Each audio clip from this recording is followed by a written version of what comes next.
നമ്മൾക്ക് മുസ്ലിങ്ങൾക്ക് സ്വന്തമായി ഒരു കോളേജ് വരുന്നത് കേരളത്തിൽ മറ്റു സമുദായക്കാർ കോളേജ് ഉണ്ടാക്കി 131 കൊല്ലം കഴിഞ്ഞിട്ടാണ്. എത്ര ദൂരെയാണ് നമ്മൾ? അത്ര ദൂരമുള്ള സമൂഹത്തിന് എന്തേ 948 ഫറൂഖ് കോളേജ് കൊണ്ടുവരും മുമ്പ് മുസ്ലിങ്ങൾക്കൊരു കോളേജ് കൊണ്ടുവരാൻ ആരും ഉണ്ടായില്ല ഇവിടെ? ആ കോളേജിന് ബാഫയ്ക്ക് തങ്ങൾ തൊപ്പി കാട്ടി പണം പിരിച്ചിട്ടുണ്ട്, ബാഫയ്ക്ക് തങ്ങൾ പ്രസംഗിച്ച് സ്ഥലം വാങ്ങിയിട്ടുണ്ട്, സീതി സാഹിബ് പണം കൊടുത്തിട്ടുണ്ട്. അവർ ഓടി നടന്ന പണവും അതിൻ്റെ മദ്രാസിൽ പോയി അന്നത്തെ VC-യെ കണ്ട് അവിടുന്ന് പെർമിഷൻ വാങ്ങാൻ അവർ നടത്തിയ ശ്രമകരമായ പ്രവർത്തനങ്ങൾ പലപ്പോഴും നിങ്ങൾ പ്രസംഗത്തിൽ കേട്ടിരിക്കും. അതുകൊണ്ട് ഞാൻ പറയുന്നില്ല.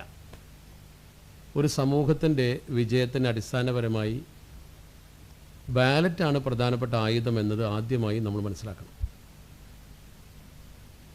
പൊതുവിൽ നമ്മുടെ സമൂഹത്തിൽ ആ ഒരു തിരിച്ചറിവുണ്ടാകലാണ് ഒരു ദേശത്ത് ജീവിക്കുന്ന ജനസമൂഹത്തിൻ്റെ വിജയത്തിൻ്റെ ഏറ്റവും അടിത്തറ. മറിച്ചുള്ള ചിന്തകൾ നമ്മുടെ രാജ്യത്ത് പരാജയപ്പെട്ടതിൻ്റെ ഒരുപാട് ഉദാഹരണങ്ങൾ നമുക്ക് കാണാൻ കഴിയും. ഉദാഹരണമായി രാജ്യത്തിൻ്റെ ഒരറ്റം മുതൽ മറ്റേ അറ്റം വരെ ഒരു പഠന പരിശോധന നടത്താൻ പ്രിയപ്പെട്ട ചെറുപ്പക്കാർ മുന്നോട്ട് വന്നാൽ നമുക്ക് വായിച്ചെടുക്കാൻ കഴിയുന്നൊരു സത്യം അതാണ്. അതൊരു ഒഴുക്കൻ മട്ടിൽ പറയുകയല്ല, വസ്തുതാപരമായി തന്നെ പരിശോധിക്കാൻ കഴിയും. ഒന്ന് കാശ്മീർ ഉദാഹരണം.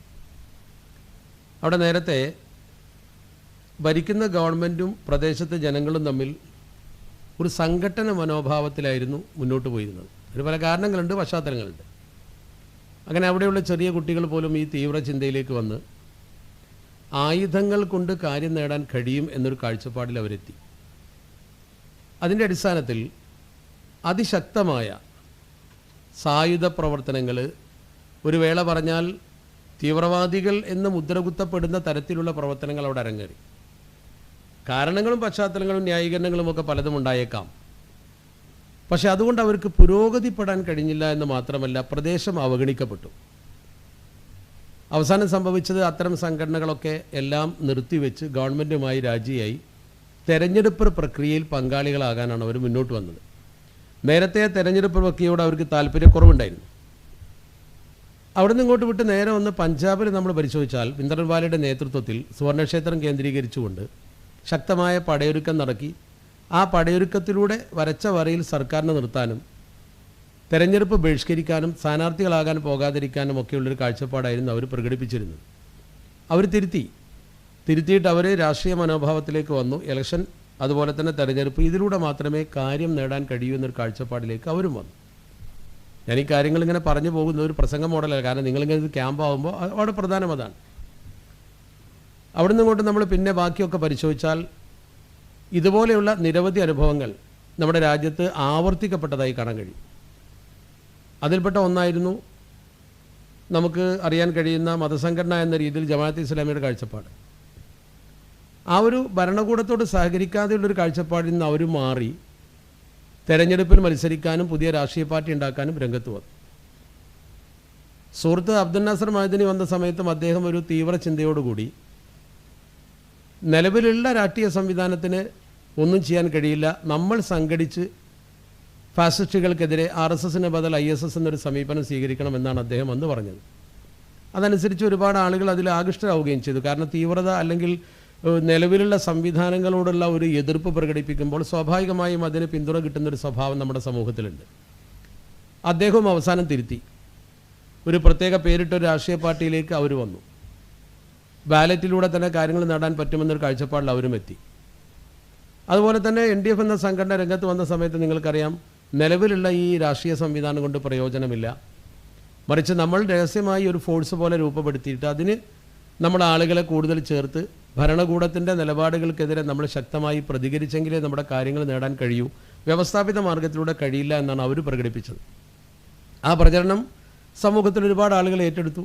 അതനുസരിച്ച് ആ പ്രവർത്തനങ്ങൾ മുന്നോട്ട് പോയി. അവസാനം അവരിപ്പോൾ എത്തിപ്പെട്ടത് അത് മാറ്റി ഒരു രാഷ്ട്രീയ പാർട്ടി രൂപീകരിച്ച് ദലിത് പിന്നോക്ക ജനവിഭാഗത്തെ കൂട്ടിപ്പിടിച്ച് ഒരു രാഷ്ട്രീയ മുന്നേറ്റം നടത്തണം, അതിന് ഇന്ന പാർട്ടി, അതിന് വോട്ട് ചെയ്യണമെന്നാണ്.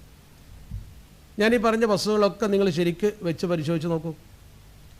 നമ്മുടെ രാജ്യത്തിൻ്റെ ഏത് മേഖലയിൽ വന്ന ഇത്തരം പ്രസ്ഥാനങ്ങളും അവസാനം ജനാധിപത്യം സ്വീകരിക്കുകയാണ് ചെയ്തത്.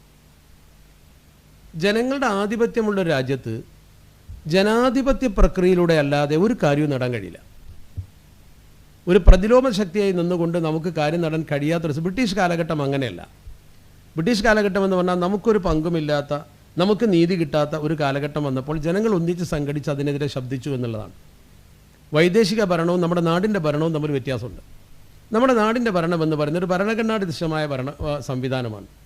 ഈ ഭരണഘടനാധിഷ്ഠിതമായ സംവിധാനത്തെ നമ്മൾ ചൂഷണം ചെയ്യലാണ് ബുദ്ധി. ഇത് പറയുമ്പോൾ തിരിച്ച് ഈ സദസ്സിൽ നിന്നൊരു പക്ഷേ എന്നോട് ചോദിക്കാൻ ഒരുപാട് ആളുകൾക്ക് മനസ്സിൻ്റെ ഉള്ളിലുണ്ടാവും. പലരും ചോദിക്കാറുണ്ട്, അങ്ങനെയാണെങ്കിൽ നമ്മുടെ ഭരണഘടനയെ കാറ്റിൽ പറത്തിക്കൊണ്ട് പല കാര്യങ്ങളും കൂടെ നടക്കുന്നു. ഭരണഘടനാപരമായ വല്ല അവകാശങ്ങളും പൂർണ്ണമായും നമുക്ക് ലഭിക്കുന്നുണ്ടോ? അതൊക്കെ ലംഘിക്കപ്പെടുന്നില്ല. ഇന്നിത്യാദി ഒരുപാട് ചോദ്യങ്ങൾ നമ്മുടെ മുമ്പിലുണ്ട്. തിരിച്ച് ചോദ്യം നമ്മളോട് ചോദിക്കണം. ഒരു മുസ്ലിം സമുദായ അംഗത്തെക്കുറിച്ച് അവൻ്റെ ഇസ്ലാമികമായ അധ്യാപനങ്ങളും അവൻ്റെ സാമൂഹ്യ പശ്ചാത്തലവും വെച്ച് ഇതിനെ വിലയിരുത്തുമ്പോൾ നമ്മൾ ചെയ്യാനുള്ളത് നമ്മൾ ചെയ്തിട്ടുണ്ടോ എന്ന് നമ്മൾ ചോദിക്കണം ആദ്യം. അപ്പോൾ നമ്മൾ ചെയ്യാനുള്ള ഏറ്റവും പ്രധാനപ്പെട്ട കാര്യം എന്താ? ഒരു ജനാധിപത്യ മതേതര രാജ്യത്തോ അതല്ലെങ്കിൽ ഏതൊരു പ്രദേശത്തോ, പ്രത്യേകിച്ച് ജനാധിപത്യ രാജ്യത്ത് നമ്മുടെ ജീവിതം സുരക്ഷിതവും നമുക്ക് കാര്യങ്ങൾ നേടാൻ പറ്റുന്നൊരു സാഹചര്യം ഉണ്ടാകണം എങ്കിൽ നമ്മൾ ആദ്യം ചെയ്യേണ്ടത് സംഘടിച്ച് നിൽക്കുക എന്നുള്ളതാണ്. ഇന്ത്യയിലെ മുസ്ലിങ്ങളെ സംഘടിപ്പിച്ച് നിർത്തുന്നതിൽ നമുക്ക് എത്രത്തോളം സാധിച്ചു? ആ സാധ്യത കുറവിൻ്റെ പശ്ചാത്തലത്തിലല്ലേ നമ്മളിതിനെ വിലയിരുത്തേണ്ടത്? ഞാൻ പറയട്ടെ, യു പിയിൽ മുസ്ലിങ്ങൾ 4 കോടിയിലധികം ഉണ്ട്. അവർ സംഘടിച്ചാണോ നിൽക്കുന്നത്? യോഗി ഭരിക്കുന്ന ഉത്തർപ്രദേശിൽ.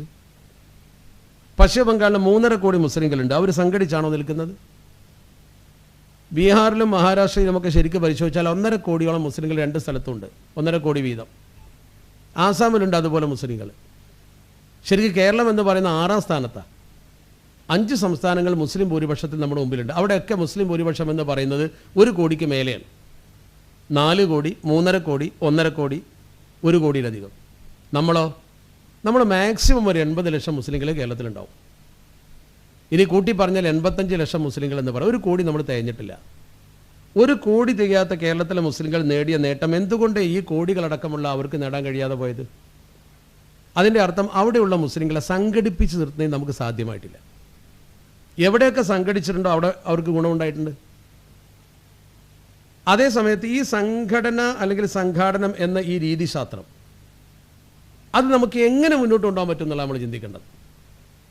ഞാനൊരു താത്വിക കാര്യമാണ് പറയുന്നത്. ഞാനൊരു കവലയിലെ രാഷ്ട്രീയ പ്രസംഗം നടത്തുകയല്ല. കാരണം രാഷ്ട്രീയം എന്നെക്കാളേറെ നന്നായി പറയാൻ പറ്റിയ ആളുകൾ സ്റ്റേജിലുണ്ട്, സദസ്സിലുണ്ട്. ഞാൻ രാഷ്ട്രീയം പറയുന്നില്ല, എൻ്റെ മേഖല അതല്ല. പക്ഷെ തത്വം എന്ന് പറയുന്ന ഒന്നുണ്ട്. ആ തത്വം നമ്മൾ മനസ്സിലാക്കണം. അതുകൊണ്ട് ഇന്ത്യയിൽ ജനാധിപത്യ പ്രക്രിയയിലൂടെ മാത്രമേ കാര്യങ്ങൾ നേടാൻ പറ്റൂ. ഉത്തരേന്ത്യയിൽ എന്ത് സംഭവിച്ചു? അവിടെ കുറേ മുസ്ലിങ്ങളുണ്ട്. പക്ഷേ അവിടെ അവസ്ഥ എന്താ? അവിടെ പോയി ചില സ്ഥാപനങ്ങളൊക്കെ ഉണ്ടാക്കിയ നമ്മുടെ പ്രവർത്തകർ, പ്രത്യേകിച്ച് നമ്മുടെ കുറേ ഹുദവികൾ അവിടെ കുറേ ഇസ്ലാമിക പ്രവർത്തനങ്ങൾ നടത്തുന്നുണ്ട്. ഇപ്പോൾ ദാർഹുദയിൽ നിന്ന് ബിരുദമെടുത്ത കുട്ടികൾ അവർ ചെന്ന് നടത്തുന്ന പ്രവർത്തനങ്ങളുടെ ഒരു പശ്ചാത്തലത്തിൽ അവർക്ക് കിട്ടിയൊരു വിവരം, അല്ലെങ്കിൽ നമ്മളവിടെ പോയി നോക്കിയാൽ നമുക്ക് കിട്ടുന്നൊരു വിവരം. ഇപ്പോൾ നിങ്ങളാരെങ്കിലും പശ്ചിമ ബംഗാൾ സന്ദർശിച്ചിട്ടുണ്ടോ എന്ന് എനിക്കറിയില്ല. സന്ദർശിക്കണം. ഞാൻ സന്ദർശിച്ചിട്ടുണ്ട്. പശ്ചിമ ബംഗാളിലെ ഗ്രാമപ്രദേശങ്ങൾ സന്ദർശിച്ചിട്ടുണ്ട്. ദാർഹുദയുടെ സ്ഥാപനമുള്ള ബീർഭൂം എന്ന് പറയുന്നൊരു ഗ്രാമമുണ്ട്. അവിടെ പോയിട്ട് 3-4 ദിവസം താമസിച്ചിട്ടുണ്ട്. അപ്പോൾ അവിടെ നിന്നൊക്കെ നമുക്ക് കിട്ടുന്നൊരു വിവരമുണ്ട്. അവിടുത്തെ ജനങ്ങൾ എന്ന് പറഞ്ഞാൽ അവരുടെ ഒരു സ്വഭാവം, ഒരു ഗ്രാമം, ആ ഗ്രാമത്തിൽ ഒന്നുകിൽ ഗ്രാമമുഖ്യനുണ്ടാകും, അല്ലെങ്കിൽ ഗ്രാമത്തിലൊരു പൊതു തത്വശാസ്ത്രം ഉണ്ടാകും. ഇലക്ഷൻ വരുന്ന സമയത്ത് ഏതെങ്കിലും ഒരു സ്ഥാനാർത്ഥി ആദ്യം അവരെ സ്വാധീനിച്ച് ഒരു ചില്ലറ കാശ് കൊടുത്താൽ ഒന്നും വേണ്ട, ഒരു 100 രൂപ കിട്ടിയാൽ മതി. ആ സ്ഥാനാർത്ഥിക്ക് അവർ വോട്ട് ചെയ്യും. ആ സ്ഥാനാർത്ഥി ഏത് പാർട്ടിക്കാരനാണ്, ഏത് ജാതിക്കാരനാണ്, ഏത് മുന്നണിക്കാരനാണ്, അതൊന്നും അവർക്ക് നോക്കണ്ട. ഈ ആനുകൂല്യം മതി അവർക്ക്. വേറെ ഒരു ആനുകൂല്യം അവർ പ്രതീക്ഷിക്കുന്നില്ല. അതിനെക്കുറിച്ച് അവർക്ക് അറിയില്ല. നമ്മുടെ ഈ രാജ്യത്ത് ആരാണെന്നും നമുക്കിവിടെ എന്തൊക്കെ അവകാശമുണ്ടെന്നും അതെങ്ങനെ നേടാമെന്നും അവർക്ക് അറിയില്ല. ഇലക്ഷൻ വരുമ്പോൾ ഒരു സ്ഥാനാർത്ഥി വരും, അയാളിൽ നിന്ന് ചില്ലറ നാണയത്തോട് കിട്ടിയാൽ അവർ വോട്ട് ചെയ്യും. ആദ്യം ആരാണോ കാശ് കൊടുക്കുന്നത് അയാൾക്ക് വോട്ട് അവർ ഉറപ്പിക്കും. പിന്നെ ഒരാൾ വന്ന് കാശ് കൊടുത്തു എന്ന് കരുതി മാറില്ല. ആ ഒരു മാന്യതെങ്കിലും അവർ കാണിക്കാറുണ്ട്. അങ്ങനെ അതുകൊണ്ടേ കാശല്ല, പിന്നെ മാറിയാൽ പിന്നെ ഇത് തരാൻ ആളുണ്ടാവില്ലെന്ന് അവർക്കറിയാം. ആ ഒരു ബുദ്ധി അവർ പ്രകടിപ്പിക്കുന്നുണ്ട്. നേരെ മറിച്ച് നിങ്ങളുടെ ഗ്രാമത്തിലൊരാൾ വന്ന് അങ്ങനെ പണം തന്നാൽ ഒരിക്കലും നിങ്ങൾ മാറൂല. നിങ്ങൾക്ക് നിങ്ങളുടേതായ ഒരു സ്വത്വ രാഷ്ട്രീയമുണ്ട്. പക്ഷേ ഇപ്പോൾ അവിടെയും മാറ്റം വന്നിട്ടുണ്ട്. അതാണ് അത്ഭുതം. ഒരു രസകരമായ സംഭവം പറഞ്ഞാൽ, ഞാൻ 1-2 സ്ഥലത്ത് ഞാനത് പ്രസംഗിച്ചു. യൂണിവേഴ്സിറ്റിക്ക് അടുത്തൊരു ഗ്രാമത്തിൽ ഇതുപോലൊരു നല്ല ക്ലാസ് നടക്കുന്ന സമയത്ത് ഞാൻ അവിടെ ചെന്നു. ഒരു പാർട്ടി ക്ലാസ് എടുക്കാൻ ചെന്നാൽ, പാർട്ടി ക്ലാസ് എടുക്കുമ്പോൾ ഞാൻ പാർട്ടി ക്ലാസ് എടുക്കാൻ തത്വമേ പറയാറുള്ളൂ. കാലിക രാഷ്ട്രീയത്തെക്കുറിച്ച് ഞാൻ സംസാരിക്കാറില്ല. സംസാരിക്കാറില്ലെന്ന് പറഞ്ഞാൽ അത് സംസാരിക്കേണ്ട ആവശ്യമില്ല. അത് ശരിക്കും നിങ്ങൾക്കറിയാം എന്നെക്കാളേറെ. അത് പറയാൻ ഞാൻ വരേണ്ട കാര്യമില്ലല്ലോ. എന്നെക്കാൾ കഴിവുള്ള ആളുകൾ അതിനുണ്ടല്ലോ. അവിടെ ഈ വിഷയത്തിൽ ഞാൻ ചെല്ലുമ്പോൾ, ഞാൻ ഭക്ഷണം കഴിക്കാൻ പോയ വീട്ടിലൊരു ഹാജിയർ, അദ്ദേഹം വളരെ മനോഹരമായിട്ട് കുറേ കാര്യങ്ങളൊക്കെ പറഞ്ഞു. അദ്ദേഹം എന്നോട് പറഞ്ഞ പ്രധാനപ്പെട്ട കാര്യം, നല്ല ഭൂരിപക്ഷമുള്ള ഒരു വാർഡ്, അഥവാ മുസ്ലിം ലീഗിന് ഭൂരിപക്ഷമുള്ളൊരു വാർഡ്, നമ്മുടെ ഒരു സ്ഥാനാർത്ഥിയോട് മത്സരിച്ചു. ആ മുസ്ലിം ലീഗിന് ഭൂരിപക്ഷമുള്ള ആ വാർഡിൽ അവർ ചെയ്ത സാമൂഹ്യ സാംസ്കാരിക പ്രവർത്തനത്തിൻ്റെ ഒരു കണക്ക് അദ്ദേഹത്തിൻ്റെ മുമ്പിൽ വെച്ച് ഭക്ഷണം കഴിച്ചപ്പോൾ ഇത്ര ബൈത്തുർ റഹ്മ നിർമ്മിച്ചു, ഇത്ര ഡയാലിസിസ് രോഗികൾക്ക് ഇത്ര കാശ് കൊടുത്തു, റിലീഫ് ഇത്ര ചെയ്തു. കൃത്യമായി പറഞ്ഞാൽ അവരെ ഒരു വാർഡിൽ മാത്രം ചെയ്ത 1.5 കോടി രൂപയുടെ കണക്കാണ് ഇയാൾ അവതരിപ്പിക്കുന്നത്. ഇത്രയും പണം നമ്മളിവിടെ ചെലവഴിച്ചു, നല്ലത് ചെയ്തു, വീടുകളൊക്കെ വെച്ചു കൊടുത്തു. പക്ഷേ ഇലക്ഷൻ വന്നപ്പോൾ നമ്മുടെ സ്ഥാനാർത്ഥിക്കെതിരെ വേറൊരു സ്ഥാനാർത്ഥി വന്നൊരു പണക്കാരൻ, അയാൾ ഇലക്ഷൻ്റെ അടുത്ത ദിവസങ്ങളിൽ കുറച്ച് കാശ് ബന്ധപ്പെട്ട ആളുകളെ കൊണ്ട് കൊടുപ്പിച്ചു, വോട്ടാളുകൾ മറിച്ച് ചെയ്തു, നമ്മുടെ സ്ഥാനാർത്ഥി പരാജയപ്പെട്ടു. എന്നിട്ട് ഇയാൾ സങ്കടത്തോടെ പറഞ്ഞു, എനിക്കിങ്ങനെ തോന്നുക, നമ്മൾ ആ 1.5 കോടി രൂപ റിലീഫ് നടത്തിയ പൈസ ഇവിടെ സൂക്ഷിച്ച് വെച്ചിട്ട് ഇലക്ഷൻ്റെ തലേന്ന് കൊടുത്തിരുന്നെങ്കിൽ നമ്മൾ ജയിക്കുമായിരുന്നു. അതാണല്ലോ ശരി. അപ്പോൾ ആ ഒരു അവസ്ഥയിലേക്ക് കേരളത്തിലെ മുസ്ലിങ്ങളും കേരളത്തിലെ ഗ്രാമങ്ങളും എത്തിപ്പോകുന്നു എന്ന് പഞ്ചായത്ത് തിരഞ്ഞെടുപ്പ് സൂചിപ്പിക്കുന്നുണ്ട്. സ്വത്ത് രാഷ്ട്രീയമില്ലായ്മ അതാണ്. നമ്മൾ പണത്തിന് വേണ്ടിയോ വ്യക്തിക്ക് വേണ്ടിയോ മാറേണ്ടവരല്ല. ആരാണോ നിൽക്കുന്നത് ആ പാർട്ടി മെറിറ്റ്, അതാണ് പാർട്ടി സംവിധാനം. ജമാഅത്ത് സംഘടന എന്നൊക്കെ പറഞ്ഞാൽ അതാണ്. അലൈക്കും ബിൽ ജമാ എന്ന് പറഞ്ഞപ്പോൾ ആ സംഘടനാ നേതൃത്വം എന്ത് പറയുന്നു അത് കേൾക്കലാണ് നമ്മുടെ കടമ. ആ ഒരു കാഴ്ചപ്പാടിൽ നിന്ന് മാറിക്കഴിഞ്ഞു എന്നാൽ അപകടം സംഭവിച്ചു. അതാണ് നോർത്ത് ഇന്ത്യയിൽ ഇപ്പോഴും സംഭവിക്കുന്നത്. അവിടെ അങ്ങനെ ഒരു സംഘടിത ബോധം ഇല്ലല്ലോ. ആ ഒരു കുറവാണ് ശരിക്കും അവരനുഭവിക്കുന്ന പ്രശ്നം. അതുകൊണ്ടാണ് കായിദമില്ലത്ത് മുഹമ്മദ് ഇസ്മായിൽ സാഹിബ് വളരെ നേരത്തെ മുൻകൂട്ടി കണ്ടുകൊണ്ട് പറഞ്ഞു, ഇന്ത്യയിൽ മുസ്ലിങ്ങൾക്ക് സ്വന്തമായി ഒരു രാഷ്ട്രീയ പാർട്ടി വേണ്ടിവരും. ഈ ബാലറ്റ് ഉപയോഗപ്പെടുത്തുക എന്നത് ഞാൻ നേരത്തെ പറഞ്ഞ ഈ പരാജയപ്പെട്ട പ്രസ്ഥാനങ്ങളൊക്കെ അനുഭവിച്ച് പരാജയപ്പെട്ടു എങ്കിൽ കായിദമില്ലത്ത് നേരത്തെ മുൻകൂട്ടി കണ്ടു. അതുകൊണ്ടാണ് കായിദമില്ലത്ത് പറഞ്ഞത് നമുക്ക് കൃത്യമായ ഒരു രാഷ്ട്രീയ സംവിധാനമാണ്. അദ്ദേഹത്തിൻ്റെ കാഴ്ചപ്പാട് എന്തെങ്കിലും ഗൗരവത്തോടു കൂടി അത് പറഞ്ഞു. അത് പറഞ്ഞുവെന്ന് മാത്രമല്ല, ഇന്ത്യ വിഭജന ശേഷം മുസ്ലിം ലീഗ് വേണ്ട എന്നൊരു കാഴ്ചപ്പാട് വന്നല്ലോ. അതിന് 2 കാരണങ്ങളുണ്ട്. ഒന്ന്, ഇന്ത്യയിൽ പിന്നെ മുസ്ലിം ലീഗിനെ നിലനിർത്താൻ പലരും താല്പര്യപ്പെട്ടില്ല. ദേശീയ മുസ്ലിങ്ങളായി മാറാൻ ശ്രമിച്ചു ചിലർ. ഓവർ സെക്യുലർ എന്ന് പറഞ്ഞൊരു പരിപാടിയുണ്ട്. നമ്മൾ പോയിട്ടാണ് സറണ്ടർ ആവുമെങ്കിലും. ഇസ്ലാമിൻ്റെ ഒരു കാഴ്ചപ്പാടെന്ന് പറഞ്ഞാൽ എല്ലാ ജാതി മതസ്ഥരോടും നല്ല നിലയിൽ പെരുമാറുക എന്നുള്ള വർഗീയത ഒരിക്കലും ഒരു മുസ്ലിമിന് കഴിയില്ല. അത് മുസ്ലിമിന് സാധിക്കാത്തൊരു കാര്യമാണ്. കാരണം അള്ളാഹു അത് പറഞ്ഞിട്ടില്ല. ഇസ്ലാമിൻ്റെ കാഴ്ചപ്പാടെന്ന് പറയുന്നത് വലൗ ഷാ റബ്ബുക ലആമന മൻ ഫിൽ അർദി കുല്ലുഹും ജമീഅ എന്നാണ് ആയത്ത്. അള്ളാഹു ഉദ്ദേശിച്ചാൽ ഭൂമിയിൽ എല്ലാവരും ഒരേ വിശ്വാസക്കാരാവും. പിന്നെ ഹിന്ദു ഉണ്ടാവില്ല, ക്രിസ്ത്യാനി ഉണ്ടാവില്ല, ആരും ഉണ്ടാവില്ല, ഒക്കെ ഒന്നാവും. പക്ഷെ അള്ളാഹു അങ്ങനെ ചെയ്തില്ല. എന്തുകൊണ്ട്? ഇത് പരീക്ഷണാലയമാണ്.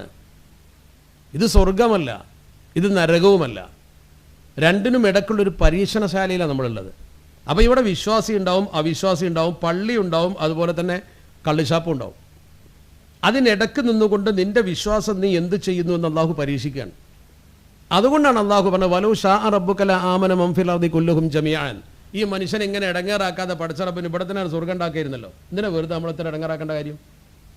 അള്ളാഹ്ക്ക് ഇവിടെ തന്നെയാണ് സ്വർഗ്ഗം പണിത് സുഖമായിട്ട് നമ്മൾ ജീവിപ്പിച്ചാൽ പോരെ. പിന്നെ ഒന്ന് മരിപ്പിച്ചിട്ട് ഇടങ്ങേറാക്കി പിന്നെ കൊണ്ടുപോയി വേറൊരു സ്വർഗ്ഗം ഉണ്ടാക്കി ഇങ്ങനൊരു ബുദ്ധിമുട്ടുണ്ടാക്കേണ്ട കാര്യം എന്താ?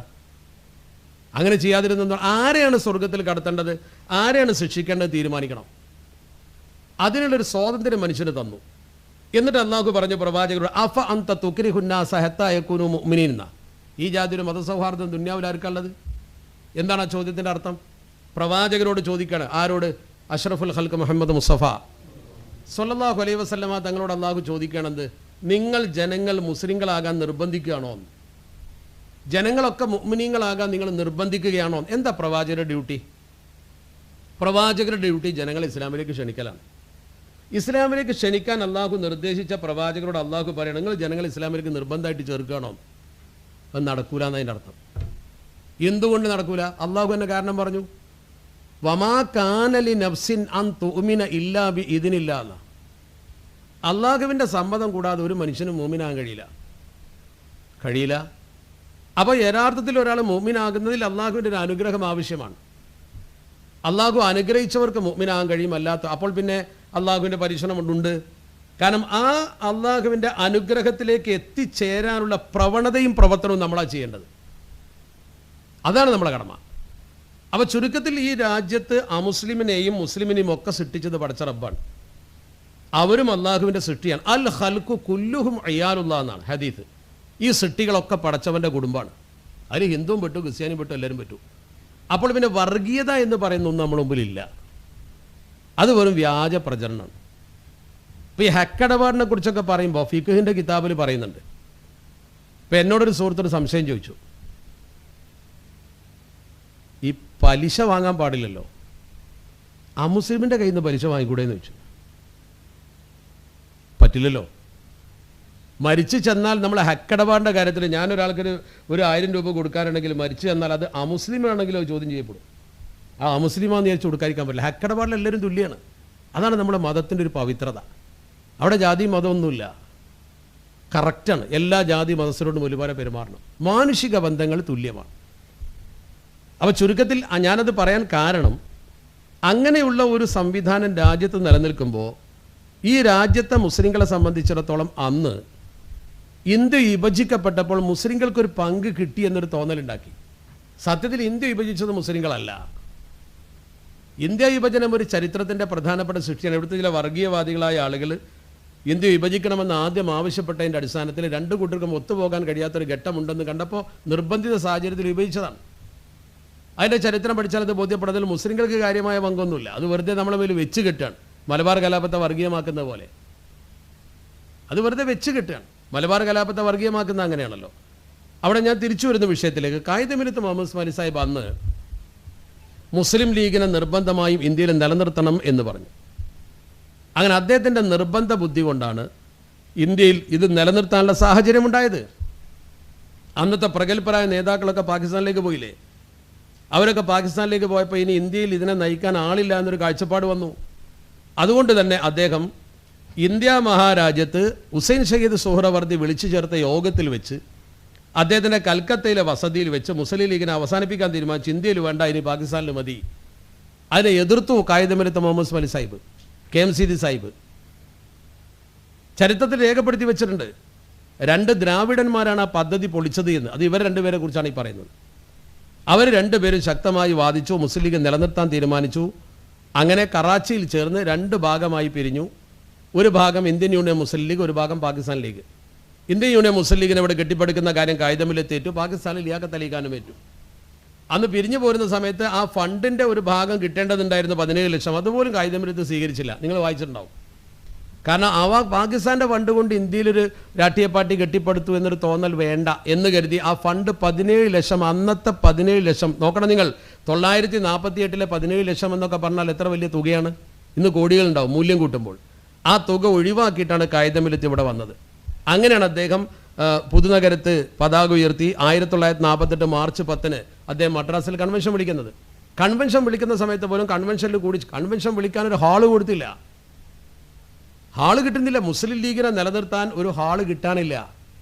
അവസാനം മദ്രാസിലെ ബാങ്ക്വറ്റ് ഹാൾ എങ്ങനെയാണ് കിട്ടിയത്? രാജാജി ഹാളായത് പിന്നീടാണ്. ആദ്യം ബാങ്ക്വറ്റ് ഹാളാണ്. ഈ ബാങ്ക്വറ്റ് ഹാൾ എങ്ങനെ കിട്ടിയത്? അത് മുസ്ലിം ലീഗിനെ ഇല്ലാതാക്കും, അല്ലെങ്കിൽ പിരിച്ചുവിടാനുള്ള യോഗമായിരിക്കുമെന്ന ധാരണയിലാണ് കൊടുത്തത്. അങ്ങനെയാണ് കൊടുത്തത്. അങ്ങനെ ആ യോഗം ചേർന്നു. ആ യോഗം ചേർന്നതിൻ്റെ പശ്ചാത്തലത്തിൽ ചരിത്രത്തിൽ നമുക്ക് വായിക്കാൻ കഴിയും, ഏകദേശം 147 അംഗ കൗൺസിലിൽ ആകെ വന്നത് 51 ആളാണ്.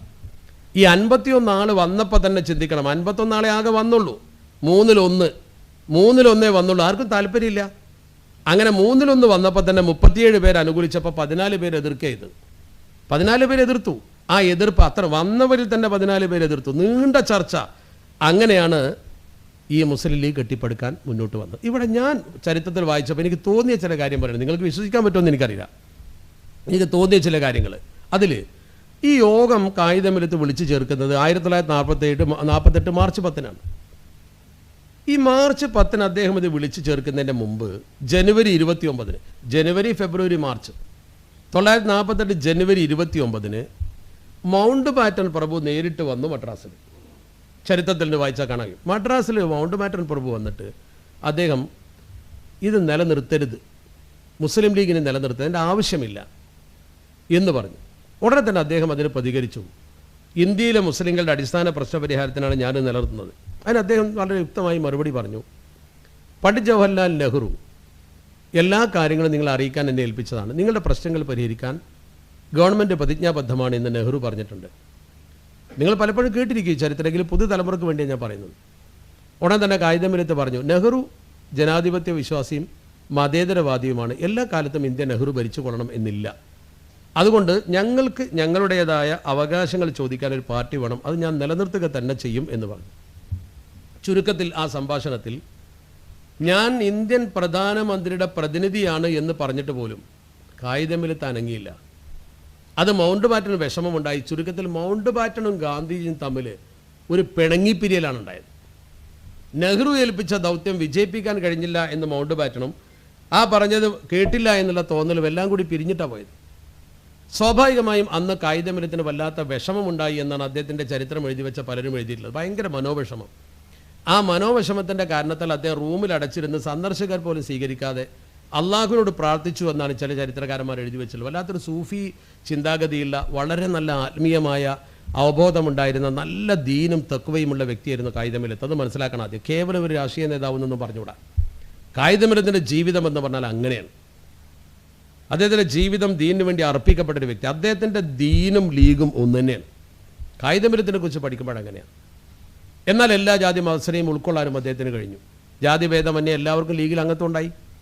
ചുരുക്കത്തിൽ കായികമിലത്ത് അന്ന് വിഷമിച്ച് അദ്ദേഹം നാളെ എന്താണ് സംഭവിക്കാമെന്ന് അറിയില്ല. കാരണം നെഹ്റുവിൻ്റെ പ്രതിനിധിയുമായി പിണങ്ങിയിട്ടാണ് പോകുന്നത്. പാർട്ടിയെ നിരോധിക്കാൻ വകുപ്പുണ്ടല്ലോ അവിടെ. അങ്ങനെ നിയമം കൊണ്ടുവന്നാൽ എന്ത് ചെയ്യും? പക്ഷെ സംഭവിച്ചത് എന്താണ്? ആ ചർച്ച ഡൽഹിയിലെത്തി. അതൊരു വിഷയമാകുന്നതിന് മുമ്പ് ഇന്ത്യയുടെ തന്നെ ദിശ മാറി. നിങ്ങൾ ആ ഡേറ്റ് ഓർക്കുന്നുണ്ടല്ലോ. 1948 ജനുവരി മാസം 29 ഈ ചർച്ച. ജനുവരി മാസം 30 ഗാന്ധിജി വെടിയേറ്റ് മരിച്ചു. ഗാന്ധിജി വെടിയേറ്റ് മരിച്ചപ്പോൾ ചർച്ച ആകെ മാറി. ന്യൂനപക്ഷങ്ങൾക്ക് വേണ്ടി ശബ്ദിച്ചതുകൊണ്ടാണ് ഗാന്ധിജി വെടിയേറ്റ് മരിച്ചത്. അതോടുകൂടി കായികമിലത്തിൻ്റെ ഈ ചിന്തക്കൊരു ചെറിയ പ്രസക്തി വരികയാണ്. അവിടെ ഞാൻ എൻ്റെ ഇതിൽ മനസ്സിലാക്കുന്നത് കായികമിലത്തിനെ പോലുള്ള വിശ്വാസദാർഢ്യതയുള്ളൊരു മനുഷ്യൻ അങ്ങനെ ഒരു സംഗതി മുന്നോട്ട് വെച്ച് അദ്ദേഹം വിഷമിച്ച് പടച്ചറബ്ബിനോട് ദുആ ചെയ്യുമ്പോൾ ഈ ചർച്ച വഴിമാറാൻ പടച്ചറബ്ബ് സംവിധാനം ഉണ്ടാക്കിയതാവാം. അല്ലെങ്കിൽ ഗാന്ധിജി അന്ന് തന്നെ വെടിയേറ്റ് മരിക്കേണ്ട കാര്യമില്ലല്ലോ, പലപ്പോഴും ആകാലോ. അത് കഴിഞ്ഞതിന് ശേഷം ഈ വിഷയമൊക്കെ തീർന്നതിന് ശേഷം ചർച്ച വീണ്ടും നെഹ്റു വിടാതെ അദ്ദേഹത്തെ 15 ദിവസം കഴിഞ്ഞ് ഡൽഹിയിലേക്ക് വിളിപ്പിച്ചു. ഡൽഹിയിലേക്ക് വിളിപ്പിച്ചിട്ട് നെഹ്റു നേരിട്ട് ചർച്ച ചെയ്യാൻ. നെഹ്റു പറഞ്ഞു, നിങ്ങൾക്ക് എന്താണ് ഡിമാൻഡ്? നിങ്ങൾ ഡിമാൻഡ് പറയൂ. ആ ഡിമാൻഡ് ഞാൻ ഭരണഘടനയിൽ ഉൾപ്പെടുത്താം. നിങ്ങളുടെ ഡിമാൻഡ് ഭരണഘടനയിൽ ഉൾപ്പെടുത്തിയാൽ പിന്നെ അതിനുവേണ്ടി നിങ്ങളൊരു പാർട്ടി ഉണ്ടാക്കണ്ടല്ലോ. നെഹ്റു വളരെ തന്ത്രത്തിലാണ് സംസാരിച്ചത്. കായികമിലത്ത് പറഞ്ഞു, ശരി, നിങ്ങൾക്ക് ശേഷം വരുന്ന ഭരണാധികാരികൾ ഈ ഭരണഘടന പ്രകാരം കാര്യങ്ങൾ ചെയ്യുന്നുണ്ടോ എന്ന് നോക്കാനെങ്കിലും ഞങ്ങൾക്കൊരു പാർട്ടി ഉണ്ടായിക്കോട്ടെ എന്ന്.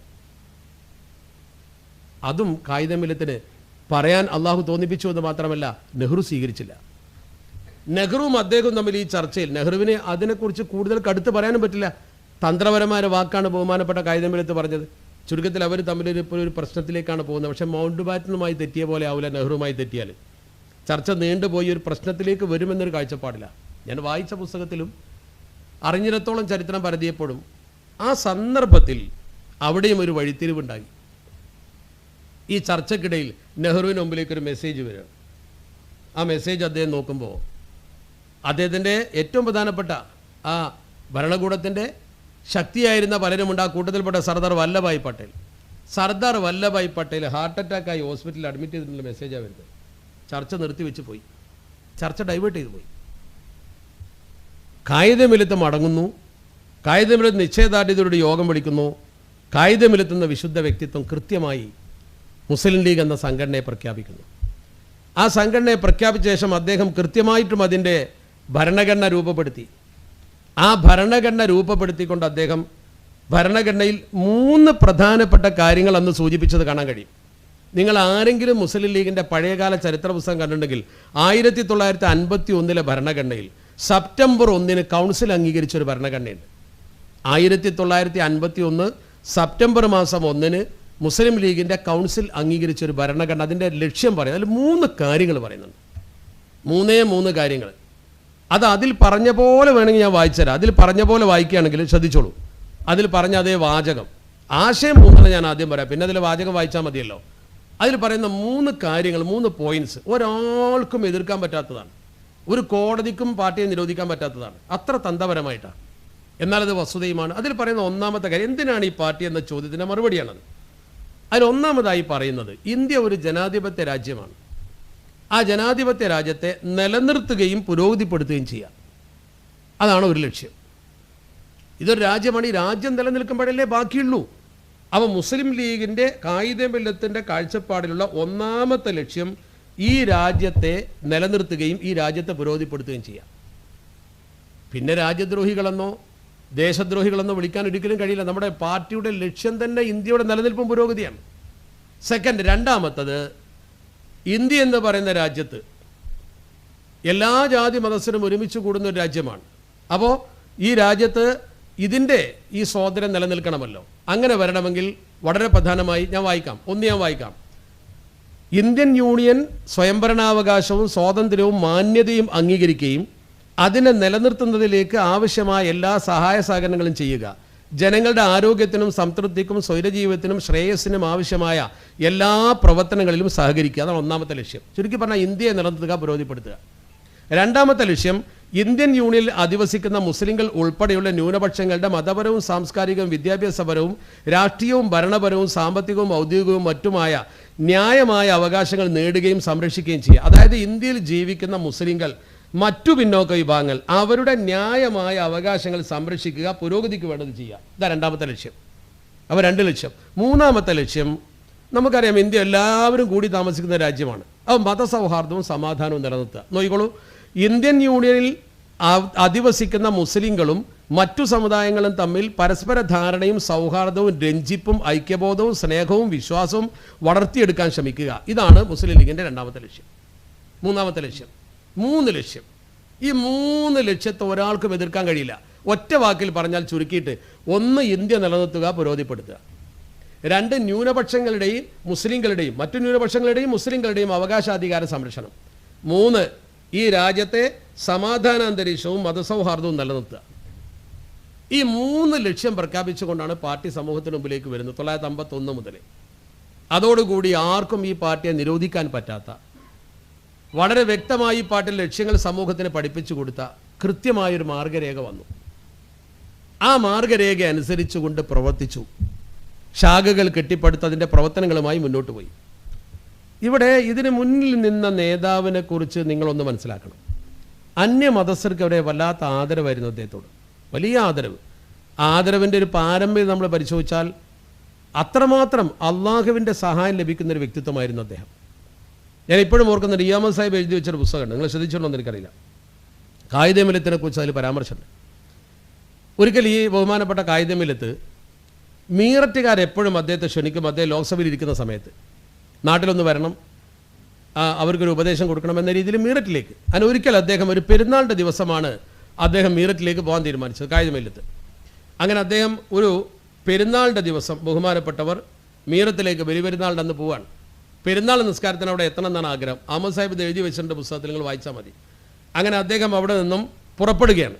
കായികമില്ലത്തിൻ്റെ കൂടെ അദ്ദേഹത്തിൻ്റെ 1-2 കൂട്ടുകാരുമുണ്ട്. അങ്ങനെ ബലിപെരുന്നാൾ ഖാജ മൊഹീദ്ദീൻ എന്ന് പറയുന്ന അദ്ദേഹത്തിൻ്റെ പ്രിയപ്പെട്ട കൂട്ടുകാരനും അതുപോലെ ഷെരീഫ് സാഹിബ് എന്ന് പറയുന്നൊരു സഹോദരനും, ഇവർ 2 പേരും കൂടി കാറിൽ കായികമില്ലത്തിൻ്റെ കൂടെ ഇവർ പോവാണ്. അങ്ങനെ ഇവർ ഒന്നിച്ച് പോയിട്ട് അവിടെ ജുമഅക്ക് കൂടാനാണ് പരിപാടി. പക്ഷേ വഴിക്ക് വെച്ച് കാറ് കേടായി. കാറ് കേടായതോടുകൂടി എന്തായാലും മീററ്റിലെ ജുമഅക്ക് എത്തുകയില്ല എന്നൊരു കാഴ്ചപ്പാടിലെത്തി. സത്യത്തിൽ കായികമില്ലത്ത് കാറിൽ നിന്നുകൊണ്ട് വല്ലാതെ വിഷമിച്ചു. പ്രായപൂർത്തിയായതിൻ്റെ ശേഷം ഒരു ഈദ് നമസ്കാരം ഖളാ ആക്കിയിട്ടില്ല, വർഷത്തിലൊരിക്കൽ ഉണ്ടാവുന്നതാണ്, അത് ഖളാ ആകാൻ പോവുകയാണല്ലോ എന്നൊരു വിഷമം അദ്ദേഹത്തിൻ്റെ മുഖത്തുണ്ടായി. ഭയങ്കര സങ്കടം.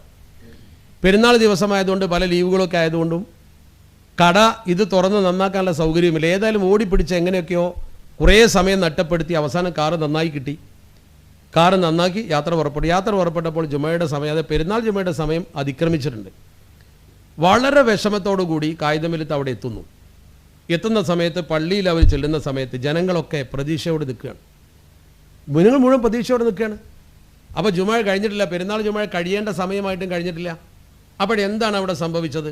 അവിടുത്തുകാർ പറഞ്ഞതനുസരിച്ചാണ്, അഹമ്മദ് സാഹിബ് എഴുതി വെച്ച വാക്കാണ് ഞാൻ പറയുന്നത്. അവിടുത്തെ ഇമാമ് നിസ്കാരത്തിന് നേതൃത്വം കൊടുക്കാൻ വേണ്ടി പള്ളിയിലേക്ക് വന്നപ്പോൾ അദ്ദേഹത്തിൻ്റെ പിൻഭാഗത്തെ സൈഡിൽ ഒരു കുരു ഉണ്ടായിരുന്നു. അത് പൊട്ടി ഒലിച്ച് അദ്ദേഹത്തിൻ്റെ വസ്ത്രത്തിൽ രക്തം പുരണ്ടു. അത് തൊട്ടടുത്ത ഡിസ്പെൻസറിയിൽ പോയി അത് നീക്കി അത് ഡ്രസ്സ് ചെയ്ത് പുതിയ വസ്ത്രം ധരിച്ച് വരാൻ അയാൾ പോയതാണ്. അയാൾ വന്നിട്ടേ ജുമഅ നടക്കും. നമ്മുടെ നാട്ടിലെ വേറെ ഖത്തീബ് തൽക്കാലം മാറാനൊന്നും അങ്ങനെ എല്ലായിടത്തും അങ്ങനെ ഉണ്ടാവില്ല. അങ്ങനെ അദ്ദേഹം അതിന് പോയതാണ്. അപ്പോൾ അദ്ദേഹം അവിടെ പോയി തിരിച്ചെത്തുന്നതും കായികമിലെത്തുന്ന സമയം ഒന്നായി. ഇവർ എത്തി, ആ ഇമാമെത്തി, നിസ്കാരം നടന്നു. അപ്പോൾ സത്യത്തിൽ ഈ കാറ് കേടായപ്പോൾ തന്നെ അയാളുടെ കാലും കേടായിട്ടുണ്ട്. ഞാൻ പറഞ്ഞു വരുന്നത് അവിടെ എന്തോ ഒരു നമ്മൾ തൗഫീഖ് എന്നൊക്കെ പറയുന്നത്, നമ്മൾക്ക് ദുആ ചെയ്യുമ്പോൾ അല്ലാഹുമ്മ ജഅലി തൗഫീഖ റഫീഖന എന്ന് പറയും. ഒരു ഭാഗ്യം അങ്ങനെയാണല്ലോ, ഒരു തൗഫീഖ് റഫീഖ എന്ന സംഗതിയുണ്ട്. ആ ജുമഅ അദ്ദേഹത്തിന് കിട്ടണമെന്ന് അള്ളാഹു തീരുമാനിച്ചിട്ടുണ്ട്. അതിൽ വലിയ അത്ഭുത സിദ്ധിയൊന്നും കരുതണ്ട, അള്ളാഹുവിൻ്റെ തീരുമാനമാണ്. ആ രീതിയിലുള്ള ഒരു അള്ളാഹുവിൻ്റെ സഹായം ലഭ്യമാകുന്ന തരത്തിലുള്ള ഒരു വ്യക്തിത്വമായിരുന്നു അദ്ദേഹം. ചില വ്യക്തികളാണ് അള്ളാഹുവിൽ ശരിക്കും ഭരമേൽപ്പിച്ചുകൊണ്ട് നമ്മൾ ചില കാര്യം ചെയ്താൽ അള്ളാഹുവിൻ്റെ സഹായം എപ്പോഴും നമുക്കുണ്ടാവും. ആ സഹായമാണ് അദ്ദേഹത്തിന് കിട്ടിയത്. ഞാൻ പറഞ്ഞു വരുന്ന അത്ര തെളിച്ചമുള്ള വ്യക്തികളാണ് മുസ്ലിം ലീഗ് കെട്ടിപ്പടുത്തത്. നമ്മൾക്ക് ആ പാർട്ടിയെ കാണുന്ന അങ്ങനെയാണ്. കാപട്യമില്ലാത്ത അള്ളാഹുവിൽ മാത്രം മനസ്സ് വെച്ചുകൊണ്ട് ജീവിച്ചിരുന്ന കുറച്ച് ആളുകൾ കെട്ടിപ്പടുത്താം. അതുകൊണ്ട് എന്ത് കിട്ടിയെന്നുള്ള ചോദ്യം, അത്തരം ആളുകൾക്ക് വലിയ അംഗീകാരം കിട്ടും, വലിയ അംഗീകാരം. തമിഴ്നാട്ടിൽ ബഹുമാനപ്പെട്ട ഒരു പേരിൽ ജില്ല വന്നു. ഇന്നും നോക്ക്, ആർക്കോട് നവാബുമാരുടെ മയ്യത്ത് മാത്രം വെച്ചിരുന്ന സ്ഥലത്ത് കായിദമില്ലത്തിൻ്റെ മയ്യത്ത് വെച്ചിരിക്കുന്നു. നിങ്ങൾ ചെന്നാൽ ഇപ്പോഴും കാണാം അദ്ദേഹത്തിന് ആ മീസാൻ കല്ല് ഒരു ഭാഗത്തുണ്ട്, ഇന്ന സ്വലാത്തി വറുസുഖി വ മഹിയായ വമമാത്തി ലില്ലാഹി റബ്ബിൽ ആലമീൻ, ജീവിതം ദീനിന് വേണ്ടി സമർപ്പിച്ച ഖുർആൻ്റെ ആയത്ത്. തൊട്ടുപുറത്ത് മീസാൻ കല്ലിൽ തന്നെ പുറത്ത് എഴുതി വെച്ചിരിക്കുന്ന എന്താ, വഅ്തസിമു ബിഹബിലില്ലാഹി ജമീഅൻ വലാ തഫറഖു. എപ്പോഴെങ്കിലും നിങ്ങൾക്ക് ഭാഗ്യം കിട്ടിയാൽ മദ്രാസിൽ ചെല്ലുമ്പോൾ വല്ലാജ മസ്ജിദിൻ്റെ ആ മുന്നിൽ ചെന്നിട്ട് അവിടെ അദ്ദേഹത്തിൻ്റെ ആ ഖബറൊന്ന് കണ്ടാൽ മതി, അത്ഭുതപ്പെട്ടു പോകും. ആ രീതിയിൽ അവിടെ മറ്റൊരാളുടെ മയ്യത്ത് വെക്കാറില്ല. അതായിരുന്നു കായിദമില്ലത്ത്. ആ കായിദമില്ലത്ത് മുഹമ്മദ് ഇസ്മായിൽ സാഹിബ് ഇന്ത്യയെ സ്നേഹിച്ചു, ദേശസ്നേഹിയായിരുന്നു. 1962 ചൈന യുദ്ധത്തിൽ സ്വന്തം മകനെ യുദ്ധത്തിന് അയച്ചില്ലേ? പാകിസ്ഥാൻ യുദ്ധത്തിൽ ഞാൻ ചിലർ പറയാനുള്ളത് തെറ്റാ, ചൈന യുദ്ധത്തിലാണ് അയച്ചു എന്ന് മാത്രമല്ല, അദ്ദേഹം മകനെ അയക്കാൻ തീരുമാനിച്ചപ്പോൾ നെഹ്റു വേണ്ടാന്ന് പറഞ്ഞു. മകനെ അയക്കാൻ തയ്യാറായി. കൃത്യമായി ചരിത്ര പുസ്തകം പരിശോധിച്ചാൽ ഡേറ്റ് കാണാൻ കഴിയും. 1962 നവംബർ 17 നെഹ്റുവിൻ്റെ മറുപടി കിട്ടി അദ്ദേഹത്തിന്. എന്താ നെഹ്റു പറഞ്ഞത്? ഈ കത്ത് കണ്ടു, സ്വന്തം മകനെ അങ്ങോട്ട് അയക്കുകയാണ്. അദ്ദേഹത്തിന് കാര്യം നോക്കാനുള്ള ഒരേ ഒരു മകനെ അങ്ങോട്ട് അയക്കുകയാണ്. എന്നെന്താ നെഹ്റു പറഞ്ഞു? ഐ കൺഗ്രാറ്റുലേറ്റ് യു എന്നാണ് നെഹ്റു പറഞ്ഞത്. ഞാൻ നിങ്ങളെ അഭിനന്ദിക്കുന്നു. എന്തിന്? You on having such a gallant son എന്നാണ് പറഞ്ഞത്. I congratulate you on having such a gallant son. ഇത്രയും ധൈര്യവാനായൊരു മകനെ നിങ്ങൾക്ക് കിട്ടിയല്ലോ, അതിൽ ഞാൻ നിങ്ങളെ അഭിനന്ദിക്കുന്നു എന്ന് പറഞ്ഞിട്ട് ആ കുട്ടിയെയും പിതാവിനെയും അഭിനന്ദിച്ചുകൊണ്ട് നെഹ്റു എഴുതിയ കത്ത് ചരിത്രത്തിലുണ്ട്. സ്വന്തം മകനെ ഇന്ത്യയുടെ പടയിലേക്ക് പറഞ്ഞയക്കാൻ തയ്യാറായ ഒരു മനുഷ്യൻ, ആ മനുഷ്യൻ കെട്ടിപ്പടുത്ത പാർട്ടിയെയും പാർട്ടിക്കാരെയുമാണോ ദേശക്കുറിച്ച് ചോദ്യം ചെയ്യാൻ വരുന്നത്? രാജ്യത്ത് മുസ്ലിം ലീഗിൻ്റെ ചരിത്രം, അതുപോലെ തന്നെ പൂർവിക നേതാക്കളുടെ ചരിത്രം പഠിക്കണം. അതാ വേണ്ടത്. ആ രീതിയിൽ അദ്ദേഹം കെട്ടിപ്പടുത്ത് കൊണ്ടുവന്ന് നമ്മുടെ സമൂഹത്തെ എവിടെ എത്തിച്ചു? അതിന് നമ്മൾ കൃത്യമായി നമ്മുടെ പൂർവ്വകാല ചരിത്രം പരിശോധിക്കണം. നമ്മൾ ആരായിരുന്നു? ഇപ്പോൾ നമുക്കൊരു പക്ഷേ നമ്മുടെ ഈ പുരോഗതിയുടെ അളവ് പെട്ടെന്ന് എടുക്കാൻ കഴിയില്ല. ഇഷ്ടംപോലെ സ്കൂളുകൾ, നമ്മളിപ്പോഴും സ്വന്തമായ ഒരു എഞ്ചിനീയറിംഗ് കോളേജിലുള്ളത്, ഒരു എഞ്ചിനീയറിംഗ് കോളേജിൽ. അതുപോലെ തന്നെ നമ്മുടെ സമുദായം ഒരുപാട് വിദ്യാഭ്യാസ സ്ഥാപനങ്ങൾ നമ്മുടെ രാജ്യത്തുണ്ടാക്കി. മലപ്പുറം ജില്ലയിൽ ഒരു എഞ്ചിനീയറിംഗ് കോളേജിൽ നിങ്ങൾ നിൽക്കുമ്പോൾ നിങ്ങൾ ചിന്തിക്കേണ്ട പ്രധാനപ്പെട്ട ഒരു കാര്യമുണ്ട്. എന്തായിരുന്നു ഇവിടുത്തെ അവസ്ഥ?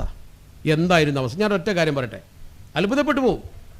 നമ്മുടെ നാടിൻ്റെ ഒരു കാലഘട്ടത്തിൽ അവസ്ഥ എന്ന് പറഞ്ഞാൽ 1970 അത്ര ദൂരമൊന്നും അല്ല. 1970 മമ്പാട് കോളേജിൽ അന്നത്തെ പ്രിൻസിപ്പൾ എഴുതിയ ഒരു ലേഖനത്തിലുണ്ട്. അന്നത്തെ പ്രിൻസിപ്പൾ എഴുതിയ ലേഖനത്തിൽ അദ്ദേഹം പറയുന്നു, 400 കുട്ടികളാണ് പഠിക്കുന്നത്. 400 കുട്ടികൾ, അതിൽ 4 മുസ്ലിം പെൺകുട്ടികളേ ഉള്ളൂ. 400 കുട്ടികളിൽ 4 മുസ്ലിം പെൺകുട്ടികൾ എന്ന് പറഞ്ഞാൽ മുസ്ലിം പെൺകുട്ടികൾ വിദ്യാഭ്യാസം നേടാത്തൊരു കാലഘട്ടം. പൊതുവേ മുസ്ലിങ്ങൾ വിദ്യാഭ്യാസ രംഗത്ത് പുറകിലുള്ളൊരു കാലഘട്ടം. കേരളത്തിൻ്റെ സാമൂഹിക പശ്ചാത്തലം പഠിക്കും നിങ്ങൾ.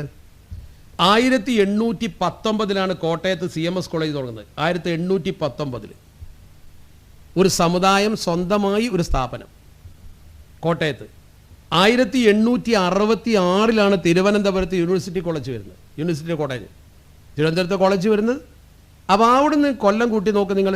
നമ്മുടെ ഫാറൂഖ് കോളേജ് വരുന്നതോ 1948. നമ്മൾക്ക് മുസ്ലിങ്ങൾക്ക് സ്വന്തമായി ഒരു കോളേജ് വരുന്നത് കേരളത്തിൽ മറ്റു സമുദായക്കാർ കോളേജ് ഉണ്ടാക്കി 131 കൊല്ലം കഴിഞ്ഞിട്ടാണ്. എത്ര ദൂരെയാണ് നമ്മൾ? അത്ര ദൂരമുള്ള സമൂഹത്തിന് എന്തേ 1948 ഫറൂഖ് കോളേജ് കൊണ്ടുവരും മുമ്പ് മുസ്ലിങ്ങൾക്കൊരു കോളേജ് കൊണ്ടുവരാൻ ആരും ഉണ്ടായില്ല ഇവിടെ?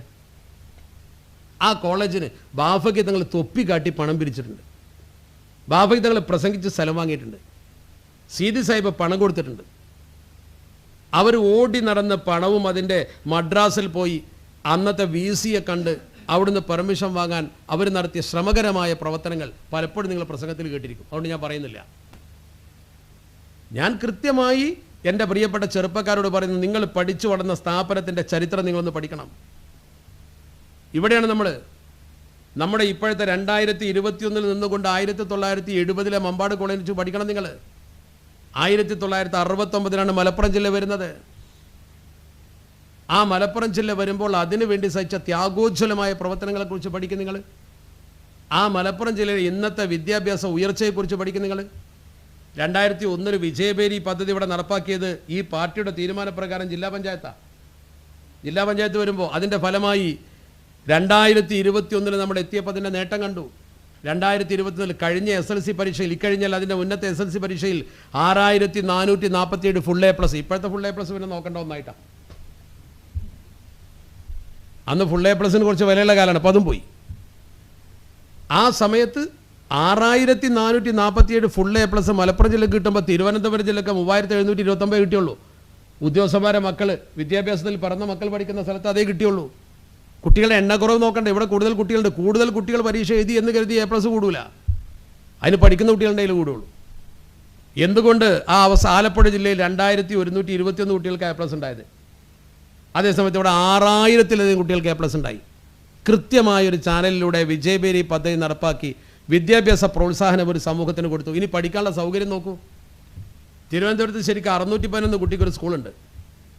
611 സ്കൂളും കുട്ടികളുടെ എണ്ണവും റേഷ്യോ വെച്ച് നോക്കുമ്പോൾ 611 കുട്ടിക്കൊരു സ്കൂളുണ്ട്. അവിടുത്തെ കണക്ക്, ജില്ലയിലുള്ള കുട്ടികളുടെ എണ്ണം, പഠിക്കുന്ന കുട്ടികളുടെ എണ്ണം, അവിടുത്തെ സ്കൂളുകളുടെ എണ്ണം.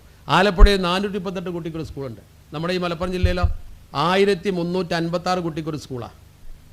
അത് പറഞ്ഞാൽ ചിലർ പറയും മുസ്ലിം ലീഗല്ലേ ഇത്ര കാലം ഭരിച്ചത് എന്ന് പറയുമ്പോൾ ശരിക്കും ചിന്തിക്കണം. എത്ര കാലം മുസ്ലിം ലീഗിൻ്റെ മന്ത്രിമാർ വന്നു? അവർ വന്ന കാലത്തൊക്കെ ചെയ്ത പ്രവർത്തനങ്ങളൊന്ന് പരിശോധിച്ച് നോക്കും. അവരുടെ സേവനങ്ങളില്ലായിരുന്നുവെങ്കിൽ ജില്ല ഇപ്പോഴും ഇവിടെ തന്നെ നിൽക്കും. ജില്ല ഇപ്പോഴും വളരെ വിദ്യാഭ്യാസപരമായി പുറകിലായിരിക്കും തീർച്ചയായിട്ടും. ഇവിടെ നമ്മൾ മനസ്സിലാക്കേണ്ട പ്രധാനപ്പെട്ട ഒന്ന്, ഈ ജില്ലയുടെ വിദ്യാഭ്യാസ വികസന പ്രവർത്തനത്തിന് വേണ്ടി മുസ്ലിം ലീഗ് ചെയ്ത സേവന പ്രവർത്തനങ്ങളെക്കുറിച്ച് നമ്മൾ പഠിക്കുമ്പോൾ നമ്മുടെ പഴയകാല ചരിത്രം നമ്മൾ കൃത്യമായി ഒന്ന് പരിശോധിക്കേണ്ടി വരും. ആ കൃത്യമായി പരിശോധിക്കുമ്പോൾ നമുക്ക് ബോധ്യപ്പെടും എന്തൊക്കെ ഇവിടെ ചെയ്തു, എന്തൊക്കെ ഇനി ചെയ്യാനുണ്ട് എന്നൊക്കെ. നമ്മുടെ ഒരവസ്ഥയിലേക്കൊന്ന് തിരിച്ചു പോകുമോ നിങ്ങൾ? മാപ്പിള ഔട്ട്റേജസ് ആക്ട് കൊണ്ടുവന്നുകൊണ്ട് നമ്മുടെ ഈ പ്രദേശത്ത്, മലബാർ എന്ന് പറയുന്ന പ്രദേശത്തിൻ്റെ മുഖ്യ ഭാഗം എവിടെയാണ്? ഈ പ്രദേശത്ത് മൊത്തത്തിൽ 1852 കഥയാണ് ഞാൻ പറയുന്നത്. അന്ന് ഇവിടെയുള്ള ആളുകളെ അടിച്ചമർത്തി, അല്പം കഴിവുള്ള ആളുകളെ വെടിവെച്ച് കൊന്നു, അല്ലാത്തവരെയൊക്കെ നാട് കടത്തി. അന്ന് വെള്ളുവ നാട്ടിലെ 29 ഭൂപ്രമാണിമാർ ഒപ്പിട്ടൊരു കത്ത് കൊടുത്തതിൻ്റെ അടിസ്ഥാനത്തിൽ ഗവൺമെൻറ് മുന്നോട്ട് വന്ന് 500,000 പേരെ കൊന്നൊടുക്കുന്ന തരത്തിലുള്ളൊരു നിയമം കൊണ്ടുവന്ന മാപ്പിള ഔട്ട്റേജസ് ആക്ട്. അന്നത്തെ ഒരു മലബാറിൻ്റെ അവസ്ഥ 921 മലബാർ, നമ്മുടെ ഈ മലപ്പുറം അടക്കമുള്ള പ്രദേശം 921 എന്താ അവസ്ഥ? അന്ന് മലബാറിൽ 1000 മുസ്ലിങ്ങളുണ്ടെങ്കിൽ, 1000 മുസ്ലിങ്ങൾ ഒരു സ്ഥലത്തുണ്ടെങ്കിൽ അതിൽ 119 പുരുഷന്മാരും 7 സ്ത്രീകളും മാത്രമേ വിദ്യാഭ്യാസം നേടിയവരുള്ളൂ എന്നാണ്. സാക്ഷരത, വിദ്യാഭ്യാസം എന്ന് പറഞ്ഞാൽ ഡിഗ്രിയും PG ഒന്നുമല്ല, എഴുതാൻ അറിയുന്നവർ. മലയാളത്തിൽ അക്ഷരം ഇങ്ങനെ എഴുതാൻ അറിയുന്നവർ 1000-ൽ 119 പേരുള്ളൂ എന്ന് അന്നത്തെ കണക്ക്. എഴുതി വെച്ച കണക്കുണ്ടോ? ബ്രിട്ടീഷുകാരുടെ കണക്കുകളുണ്ട്. 7 സ്ത്രീകളും 119 പുരുഷന്മാരും. 1931 വന്നപ്പോൾ 1000 ആളുകളിൽ 143 പുരുഷന്മാരും 14 സ്ത്രീകളും എന്നാണ് കണക്ക്. 1000-ൽ 143 ആൾക്ക് വിദ്യാഭ്യാസമല്ല, എഴുതാൻ അറിയാം, അത്രയേ ഉള്ളൂ. നിങ്ങൾക്കറിയില്ലേ നമ്മുടെ സഹോദരിമാർ ഗൾഫ് കാള് പോയപ്പോൾ കത്ത് അടുത്ത വീട്ടിൽ പോയി എഴുതിച്ചിരുന്നു, അഡ്രസ്സ് ചെയ്തിരുന്നതും ആ അടുത്ത കാലത്തല്ലേ? അതിൽ നിന്നൊരു മാറ്റം എങ്ങനെ ഉണ്ടായി എന്നാണ് ശരിക്കും നിങ്ങൾ ചിന്തിക്കേണ്ടത്. 1921 മലപ്പുറം, ഈ മലപ്പുറം എന്ന് പറയുന്ന അന്ന് ജില്ല രൂപപ്പെട്ടിട്ടില്ല. ജില്ല രൂപപ്പെടുന്നതിന് മുമ്പുള്ള മലപ്പുറം, ജില്ല രൂപപ്പെടുന്ന പാലക്കാട് ജില്ലയിലെ 2 താലൂക്കും കോഴിക്കോട് ജില്ലയിലെ 2 താലൂക്കും കൂട്ടിച്ചേർത്താണ് ജില്ല ഉണ്ടായത്. പെരിന്തൽമണ്ണ, പൊന്നാനി താലൂക്ക്.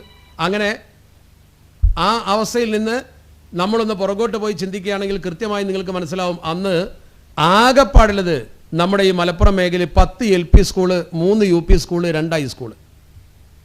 അതാണ് 1921 മലപ്പുറത്തെ അവസ്ഥ. ഏതാണ് ആ സ്ഥാനത്ത് ഇന്ന് നമ്മൾ എവിടെ എത്തി? 254-ലധികം ഹൈസ്കൂളുണ്ട് ഇവിടെ. ഈ ഒരു കുതിപ്പ് എങ്ങനെ കിട്ടി? ഈ ഹൈസ്കൂളുകളൊക്കെ വന്നതിൻ്റെ ചരിത്രം ഒന്ന് പഠിച്ചു നോക്കൂ നിങ്ങൾ. ഈ ഹൈസ്കൂളുകളൊക്കെ വന്നതിൻ്റെ പിന്നിൽ മുസ്ലിം ലീഗ് അധികാരത്തിൽ വന്നപ്പോഴൊക്കെ എടുത്തത് വിദ്യാഭ്യാസ വകുപ്പാണ്. ആ വിദ്യാഭ്യാസ വകുപ്പ് വേണമെന്ന് പറഞ്ഞത് ഈ ഉമ്മത്തിനെ പുരോഗതിപ്പെടുത്താണ്. 235 HSS ഹയർ സെക്കൻഡറി സ്കൂൾ, അതിൽ 27 VHSS ഉണ്ട്, 852 LP സ്കൂൾ, 366 UP സ്കൂൾ തുടങ്ങി വലിയൊരു നിര സ്കൂളുകൾ ഇവിടെയുണ്ട്. ഈ സ്കൂളുകളൊക്കെ ഇവിടെ വന്നതിൻ്റെ പിന്നിൽ ശരിക്കൊന്ന് പരിശോധിച്ച് നോക്കൂ. ആരാണ് ഇതിൻ്റെ പിന്നിൽ? +2 ബാച്ചുകൾ സൂപ്പി മന്ത്രി എന്ന സമയത്ത് ഏറ്റവും കൂടുതൽ +2 ബാച്ച് എല്ലാ സ്ഥലത്തും കൊടുത്തു. എല്ലാ ഗവൺമെൻറ് സ്കൂളിൽ കംപ്ലീറ്റ് കൊടുത്തു കേരളത്തിൽ. അതുപോലെ അതിൽ ഏറ്റവും പ്രധാനമായി കിട്ടി മലപ്പുറം ജില്ലയിൽ ബാച്ചില്ലാത്ത സ്ഥലങ്ങളിലൊക്കെ കിട്ടി. ആ രീതിയിൽ നമ്മുടെ കേരളത്തിൽ വിദ്യാഭ്യാസ രംഗത്ത് മാറ്റമുണ്ടാക്കി. 63 കോളേജുകൾ, 2001 വിജയപേരി, ഇതൊക്കെ ശരിക്കും നമ്മൾ പരിശോധിക്കണ്ടേ? ഈ ഒരു അവസ്ഥാ വിശേഷത്തിൽ നമ്മുടെ നാടിനെ നമ്മൾ ശരിക്കും പരിശോധിച്ചാൽ ആദ്യം സ്കൂളുകൾ ഉണ്ടാക്കി, പിന്നെ യൂണിവേഴ്സിറ്റി കൊണ്ടുവന്ന കാലിക്കറ്റ് യൂണിവേഴ്സിറ്റി കൊണ്ടുവന്നു, മലപ്പുറം ജില്ല, അതിനനുസരിച്ചുള്ള വികസന പ്രവർത്തനങ്ങൾ. ഇതിൻ്റെയൊക്കെ ഓരോന്നിൻ്റെയും പിന്നിൽ പ്രവർത്തിച്ചത് നമ്മുടെ സംഘശക്തിയാണ് എന്ന് കാണാൻ കഴിയും. 1969 ഞാൻ ഈ കണക്ക് വെച്ച് തന്നെ പറയാൻ നിങ്ങൾക്ക് ബോധ്യമാകാനാണ്. 69 10,814 സ്കൂൾ കേരളത്തിൽ എന്ന് പറഞ്ഞാൽ ആ 10,814 സ്കൂളുകൾ കേരളത്തിലുള്ളപ്പോൾ CH മന്ത്രിയായ കാലഘട്ടത്തിൽ 1638 സ്കൂളുകൾ പുതിയത് വരികയാണ്. മൊത്തം സ്കൂളുകൾ പുതിയത് വരികയാണ് നമ്മുടെ കേരളത്തിൽ. അത് വന്നു പറഞ്ഞാൽ 10,814 സ്കൂളുകൾ 12,721 സ്കൂളാക്കി. ചരിത്രത്തിൽ അങ്ങനെ തന്നെ വായിക്കാൻ കഴിയും. 1814 സ്കൂളുകൾ CH 12,721 ആക്കി. ആ കൂട്ടത്തിൽ മലപ്പുറത്ത് വന്നതോ 1905 അപ്പോൾ നമ്മുടെ പുരോഗതിക്ക് നമ്മുടെ പൂർവികരായ നേതാക്കൾ സേവനം ചെയ്തതിൻ്റെ ചിത്രമാണ്. പിന്നീട് ഓരോ മിനിസ്ട്രി വരുമ്പോൾ സ്കൂൾ അനുവദിക്കുമ്പോൾ നമുക്ക് വളരെ കുറച്ചേ കിട്ടുള്ളൂ. സ്കോളർഷിപ്പിൽ മാത്രമാണല്ലോ ഈ സാമുദായിക പ്രാതിനിധ്യം. സ്കൂൾ തരുമ്പോൾ ഇല്ല, സർക്കാർ ജോലി തരുമ്പോൾ ഇല്ല. നമുക്ക് കിട്ടിയിരുന്ന സ്കോളർഷിപ്പ് മറ്റുള്ളവർക്ക് കൊടുക്കുന്ന വിഷയം വരുമ്പോൾ മാത്രം സാമുദായികമായ റേഷ്യോ, സമുദായ ശതമാനം അനുസരിച്ച്. അത് നമ്മുടേത് സ്വന്തമാണ്. അതിനെക്കുറിച്ച് പിന്നീട് പറയാം. ചുരുക്കത്തിൽ നമ്മുടെ ഈ കേരളത്തിലെ അവസ്ഥാവിശേഷം പരിശോധിച്ചാൽ മലബാറിനെ എപ്പോഴും അവഗണിക്കുന്നൊരു സമീപനം ഉണ്ടായിരുന്നു. ഈ ഒരു രാഷ്ട്രീയ പാർട്ടി ശക്തമായി പ്രതികരിച്ചില്ലായിരുന്നുവെങ്കിൽ ഇത്രയും ഉണ്ടാകുമായിരുന്നില്ല. മലപ്പുറം ജില്ല വരുമ്പോൾ തന്നെ നമ്മൾ സഹിച്ച ത്യാഗം എത്രയാണ്. അന്ന് അഹമ്മദ് കുരിക്കൽ അടക്കമുള്ള ആളുകൾ അതിനുവേണ്ടി ചെയ്ത പ്രവർത്തനം എത്ര ഗൗരവമുള്ളതാണ്. ഞാനിപ്പോഴും ഓർക്കുന്നുണ്ട്, പഴയ ചരിത്രം പഠിച്ചാൽ കാണാം. 1960 കോഴിക്കോട്ടെ ലീഗിൻ്റെ സമ്മേളനം ജില്ല വേണമെന്ന് പ്രഖ്യാപനം നടത്തി. അതിൻ്റെ മുമ്പ് മുസ്ലിം ലീഗിൻ്റെ ഒരു മെമ്പറായിരുന്ന കുറുവ പഞ്ചായത്തിലെ ബാപ്പുട്ടി, അദ്ദേഹം കുറുവ പഞ്ചായത്ത് പ്രസിഡൻ്റായിരുന്നു. അദ്ദേഹം വികസനം എത്താനുള്ള പ്രയാസം, കോഴിക്കോട് ജില്ലയാണ്, കോഴിക്കോട് നിന്ന് വരണം അങ്ങോട്ട്. ആ കോഴിക്കോട് ജില്ലയുടെ ഭാഗത്ത് വികസനം എത്താൻ പ്രയാസം വന്നപ്പോൾ അദ്ദേഹം ശക്തമായി അതിനെന്തെങ്കിലും ഒരു പരിഹാരം വേണമെന്ന് ചിന്തിച്ചു. ആ പരിഹാരം വേണമെന്ന് ചിന്തിച്ച് അദ്ദേഹം അതിനു വേണ്ടി ഒരു പ്ലാൻ തയ്യാറാക്കാൻ വേണ്ടി ആലങ്കോട് അബ്ദുൽ മജീദ് എന്ന് പറയുന്ന അന്നത്തെ മങ്കട MLA 1960 ആലങ്കോട് അബ്ദുൽ മജീദ് എന്ന ആലങ്കോട്ടുകാരനാണ്, തിരുവനന്തപുരത്തുകാരനാണ്. അയാൾ വക്കീലായിരുന്നു. അയാൾ വന്നിട്ട് മഞ്ചേരി വക്കീൽ പ്രാക്ടീസ് നടത്തി. പൂക്കോയത്തങ്ങളുമായി ബന്ധപ്പെട്ട് ഒരു സമ്മേളനത്തിലൂടെ വന്നതാണ്. അപ്പോൾ പൂക്കോയത്തങ്ങളാണ് ഇവിടെ തന്നെ താമസിക്കാൻ പറഞ്ഞു. അങ്ങനെ മഞ്ചേരിയിൽ അദ്ദേഹം വക്കീലായി, മഞ്ചേരി താമസിച്ച് മങ്കട MLA ആയി. കേരള നിയമസഭയിൽ ആദ്യമായി മലപ്പുറം ജില്ല വേണമെന്ന് പ്രസംഗിച്ചത് അയാളാണ്. അതിൻ്റെ കാരണം ഈ കുറുവ ബാപ്പുട്ടിക്കാക്കയാണ്.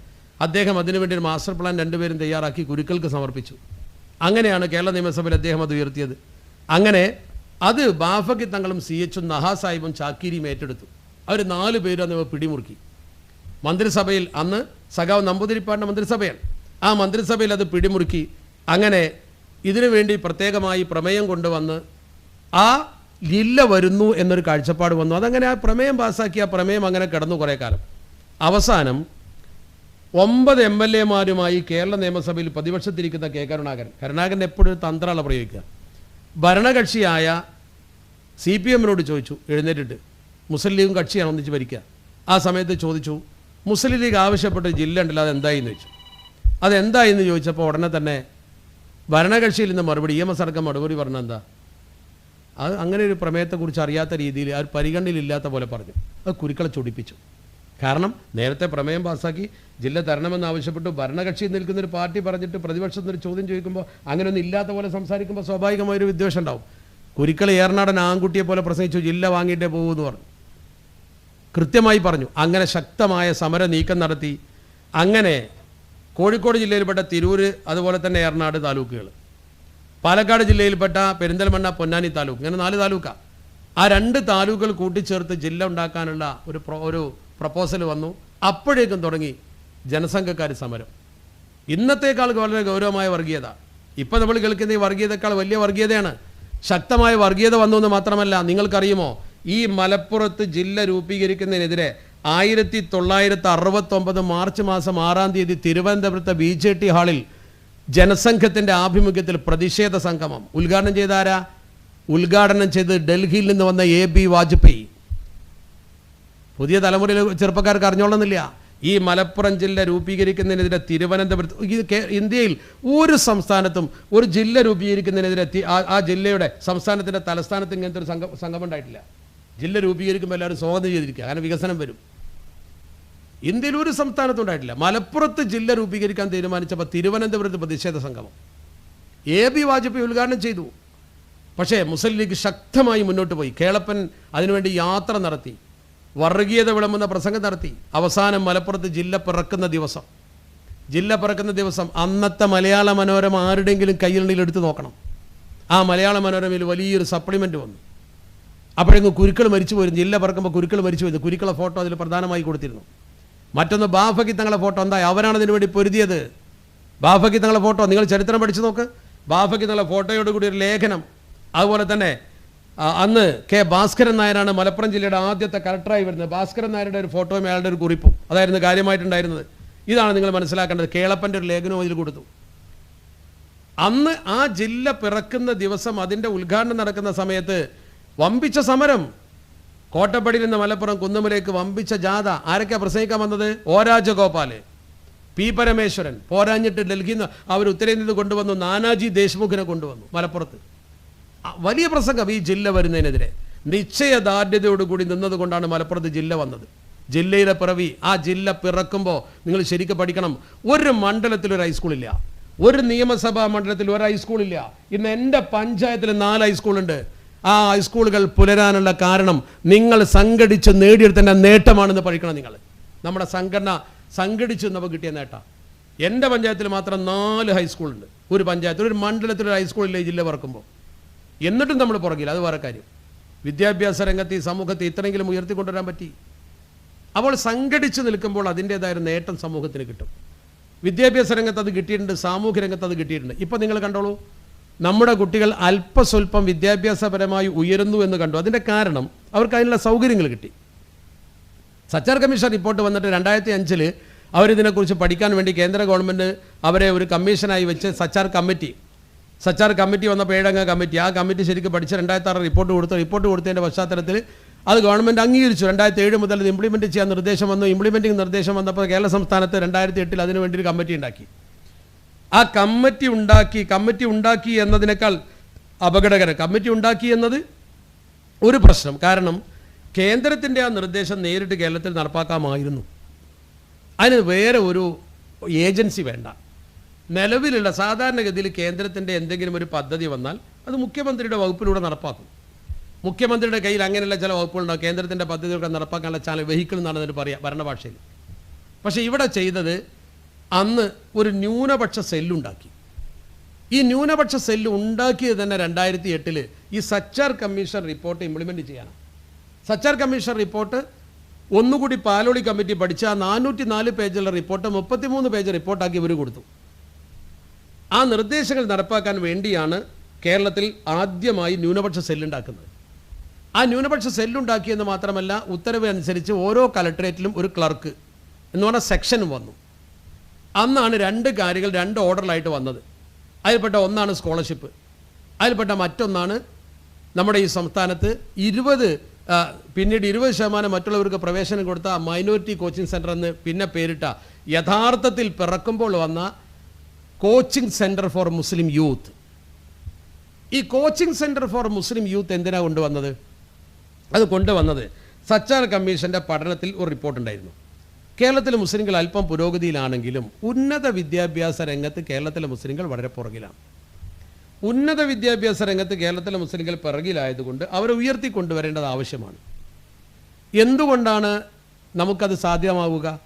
അതിനാദ്യം വേണ്ടത് ഇവരെ മത്സര പരീക്ഷയിൽ ജയിക്കാൻ പ്രാപ്തരാക്കണം. മത്സര പരീക്ഷയിൽ ജയിക്കണമെങ്കിൽ അവർക്ക് പരിശീലനം വേണം. പരിശീലനം വേണമെങ്കിൽ പരിശീലന സെൻറ്ററുകൾ വേണം. അപ്പോൾ പരിശീലന സെൻറ്റർ കൊടുത്ത് പരിശീലിപ്പിച്ചാൽ അവർ ഉയർന്നു വരും. അതുപോലെ മുസ്ലിം പെൺകുട്ടികൾ വിദ്യാഭ്യാസ രംഗത്ത് അല്പം പുറകിലാണ്. അവർക്ക് താമസിച്ച് പഠിക്കാനുള്ള ഹോസ്റ്റൽ സ്റ്റൈപ്പൻറ്റും അതുപോലെ തന്നെ അവർക്ക് പഠിക്കാനുള്ള ഒരു സാമ്പത്തിക സഹായവും കൊടുത്താൽ മുന്നേറും. ഈ 2 കാര്യങ്ങളാണ് നടപ്പാക്കിയത്. ഇത് സത്യത്തിൽ മുസ്ലിങ്ങൾക്ക് മാത്രമുള്ളതായിരുന്നു, 100% മുസ്ലിങ്ങൾക്ക്.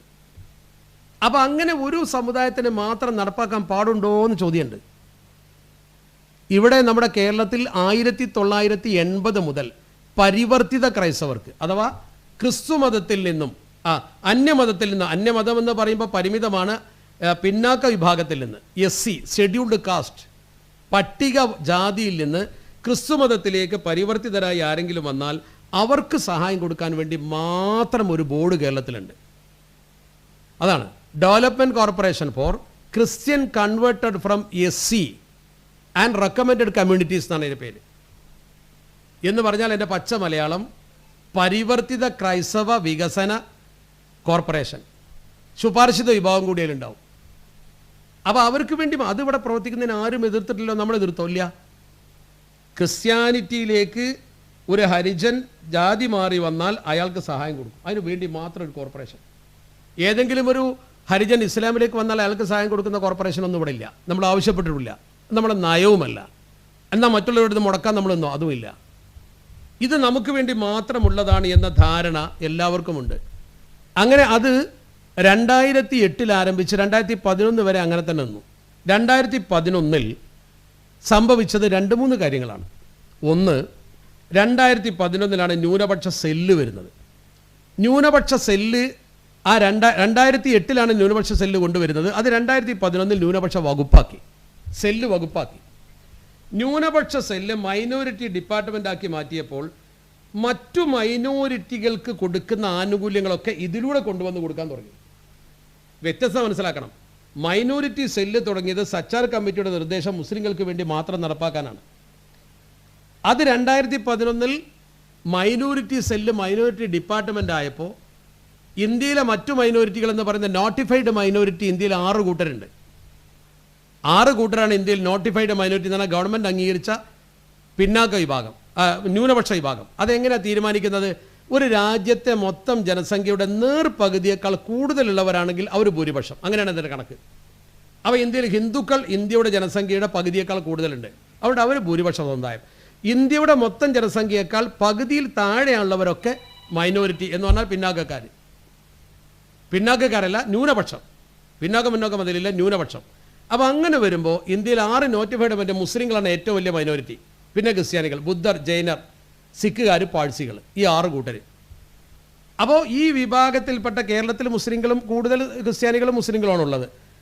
അവർക്കുള്ള ആനുകൂല്യങ്ങൾ കൂടി ഈ ന്യൂനപക്ഷ വകുപ്പിലൂടെ വരാൻ തുടങ്ങി. അതോടുകൂടി മുസ്ലിങ്ങൾക്ക് മാത്രമുള്ള ന്യൂനപക്ഷ സെല്ലിലെ വകുപ്പ് ന്യൂനപക്ഷ ഡിപ്പാർട്ട്മെൻറ്റിൽ വന്നപ്പോൾ എല്ലാവരും കൂടിയായി. അങ്ങനെ നിന്നു. എന്നാലൊരു കുഴപ്പമുണ്ടായില്ല. അതങ്ങനെ മുന്നോട്ട് പോയി. 2011 അത് 11 ഒരു പുതിയ വിദ്യ ഒപ്പിച്ചു അന്നത്തെ ഗവൺമെൻറ്. 20% ഈ കോച്ചിങ് സെൻ്ററുകളിൽ സീറ്റ് മറ്റു സമുദായത്തിന് കൊടുത്തു. സ്കോളർഷിപ്പിൽ നിന്ന് ഒരു 20% ലത്തീൻ കത്തോലിക്കർക്കും പരിവർത്തിത ക്രൈസ്തവർക്കും കൊടുത്തു. അന്ന് നമ്മൾ ആരും അതിനെ എതിർത്തില്ല. എന്തുകൊണ്ട്? അത് പാവപ്പെട്ട ആളുകൾക്ക് കൊടുക്കുന്നതിന് നമുക്ക് എതിർപ്പുണ്ടായിരുന്നില്ല, ആരും എതിർത്തില്ല, ആരും അത് വിഷയമാക്കിയില്ല. കാരണം അതിൽ ചതി നമ്മൾ മനസ്സിലാക്കൂലല്ലോ. ഒരു 20% പാവങ്ങൾക്ക് കൊടുക്കട്ടെ, അന്ന് നമ്മളത് ചിന്തിച്ചില്ല. അത് കഴിഞ്ഞ് പിന്നെ UDF ഗവൺമെൻറ് വന്നു. ഇപ്പോൾ ചില ആളുകൾ പറയുന്നത്, ഞാൻ രാഷ്ട്രീയമായി ന്യായീകരിക്കല്ല, ഒരു വസ്തുത നേരെ പറയുമ്പോൾ നേരെ പറയണം. ചില ആളുകൾ ചാനൽ ചർച്ചയിലും അതുപോലെ തന്നെ പ്രസംഗത്തിലും സെമിനാറിലും ഒക്കെ പറയുന്നത് UDF ഗവൺമെൻറ് പിന്നെ വന്ന 3 ഉത്തരവുകളിൽ ഇതേ അവസ്ഥ നിലനിർത്തിയത് എന്തിനെന്നാ ചോദ്യം. ഒരു വലിയ ചോദ്യമായി അതിനെ ഉന്നയിച്ചിട്ട് ശരിക്ക് നമ്മുടെ ആളുകൾ പോലും കൃത്യമായി മറുപടി പറയുന്നില്ല. ഒരു 20% ഒരു സമുദായത്തിന് കൊടുത്തത് പിന്നെ വരുന്നൊരു ഗവൺമെൻറ് എങ്ങനെ തിരിച്ചെടുക്കുക? ഒരു പഠനത്തിൻ്റെ അടിസ്ഥാനത്തിലോ പരാതിയുടെ അടിസ്ഥാനത്തിലോ അല്ലാതെ എങ്ങനെ തിരിച്ചെടുക്കും? നിങ്ങൾ പഠിച്ചിട്ട് പറ. ഒരു പഠനം വേണ്ടേ? മാത്രമല്ല ആരും പരാതിപ്പെട്ടിട്ടില്ലല്ലോ. 20% ഇങ്ങനെ കൊടുത്തതിന് ഒരു പരാതി നിങ്ങളാരും കണ്ടിട്ടില്ലല്ലോ. ആരും പരാതിപ്പെടാത്തൊരു സാഹചര്യത്തിൽ ഒരു കോടതി വിധി വേണം ഒന്നുകിൽ, അല്ലെങ്കിൽ ഒരു പരാതി ഗവൺമെൻറ് മുമ്പിൽ വരണം. ഒന്നുകിൽ കോടതിയിൽ പരാതി, ഗവൺമെൻറ് മുമ്പിൽ പരാതി, അതല്ലെങ്കിൽ ഒരു പഠന റിപ്പോർട്ട്, ഇത് ചെയ്യാൻ പാടില്ല എന്നൊരു പഠനം. ഇത് 3 ഇല്ല, പിന്നെ എങ്ങനെ ഗവൺമെൻറ് പിൻവലിക്കും? കൊടുക്കും പോലെ പിൻവലിക്കാൻ പറ്റില്ല. 1. 2, ഞാനത് ഒരു പാർട്ടിയെ ന്യായീകരിച്ചുകൊണ്ടല്ല, ശരിക്കും നിഷ്പക്ഷ ബുദ്ധിയെ ചിന്തിക്കേണ്ട ഒരാളോടാണ് പറയുന്നത്. രണ്ടാമത്തെ ഒരു പ്രധാനപ്പെട്ട കാര്യം നിങ്ങൾ ചിന്തിക്കണം. അന്ന് മുസ്ലിം സമൂഹത്തെ സംബന്ധിച്ചിടത്തോളം ഒന്നും പറയാൻ പറ്റാത്തൊരവസ്ഥയാണ്. കാരണം മുസ്ലിം സമുദായത്തിൽപ്പെട്ട ആളുകൾ 20 MLA-മാരുള്ള ഒരു പാർട്ടിക്ക് 5ാമത്തെ ഒരു മന്ത്രിയെ ചോദിച്ചപ്പോൾ വമ്പിച്ച ബഹളമായിരുന്നു ഇവിടെ. എല്ലാ പത്രങ്ങളും നമുക്കെതിരെ. ഇപ്പോൾ 17 MLA-മാരുള്ള ഒരു പാർട്ടിക്ക് CPIക്ക് കേരളത്തിൽ കൃത്യമായി കൊടുത്തു. 3 മന്ത്രിമാരെയും ഒരു ഡെപ്യൂട്ടി സ്പീക്കറെയും 4 ക്യാബിനറ്റ് റാങ്ക് കൊടുത്തു. ഒരു പരാതി ആർക്കുമില്ലല്ലോ. 17 ആളുകളുള്ളവർക്ക് അത് കൊടുക്കുമ്പോൾ 20 ആളുകളുള്ളപ്പോൾ ഇത് കൊടുക്കുന്നതിന് മുമ്പ് ഈ ചെറുപ്പം, അത് മുസ്ലിം സമൂഹത്തിൻ്റെ വിഷയം വരുമ്പോൾ അങ്ങനെയാണ്. അതെല്ലാ വിഷയത്തിലും അങ്ങനെയാണ്. ഇപ്പോൾ പാലാ രൂപതയിൽ നിന്നൊക്കെ വന്നു, 4ാമത്തെ കുട്ടിക്ക് പ്രത്യേക സഹായം കൊടുക്കുന്നു, അംഗസംഖ്യ വർദ്ധിപ്പിക്കാൻ വേണ്ടി. അതൊരു പള്ളിയിലെ ഉസ്താദാണ് പറഞ്ഞിരുന്നെങ്കിൽ കോലാഹലം ഉണ്ടാവില്ല ഇവിടെ. നിങ്ങളും ചിന്തിക്കും, മുസ്ലിം ലീഗിലെ ഏതെങ്കിലും ഒരാളാണത് പറഞ്ഞിരുന്നെങ്കിൽ എന്താകുമായിരുന്നു ഇവിടെ? മാധ്യമങ്ങൾക്ക് ചില പ്രത്യേക ശൈലിയുണ്ട്. ആരാണ് പറയുന്നത് നോക്കിയിട്ട് അതിനെ പിന്തുണയ്ക്കുകയും എതിർക്കുകയും ചെയ്യും. അതെൻ്റെ സ്വഭാവത്തിൽപ്പെട്ടതാണ്. ഓരോരുത്തർക്കും അത് പറയാൻ സ്വാതന്ത്ര്യമുണ്ട്, അത് വേറെ കാര്യം. പക്ഷേ മാധ്യമങ്ങളുടെ ശൈലി, അന്നെങ്ങാനും ആ 20 തിരിച്ചിരുന്നെങ്കിൽ ഇവിടെ വമ്പിച്ച വർഗീയ പ്രചരണം ഉണ്ടാവും.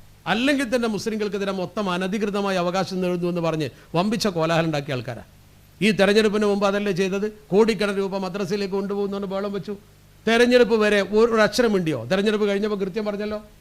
തെരഞ്ഞെടുപ്പിന് മുമ്പ് ചെയ്യേണ്ട കാര്യം എന്തുകൊണ്ട് തെരഞ്ഞെടുപ്പ് വരെ മറച്ചു വെച്ചു? രാഷ്ട്രീയ അജണ്ട ഉണ്ട് അതിൽ. ഗവൺമെൻറ് ഒരു കൃത്യമായ പ്രഖ്യാപനം മദ്രസകൾക്ക് പ്രത്യേകമായ സഹായമൊന്നും വേറിട്ട് കൊടുക്കുന്നില്ല, അവർ കൂടുതൽ നേടിയിട്ടില്ല എന്ന് പറഞ്ഞാൽ ഒരു തർക്കം അവിടെ ഉണ്ടാവുമായിരുന്നില്ല.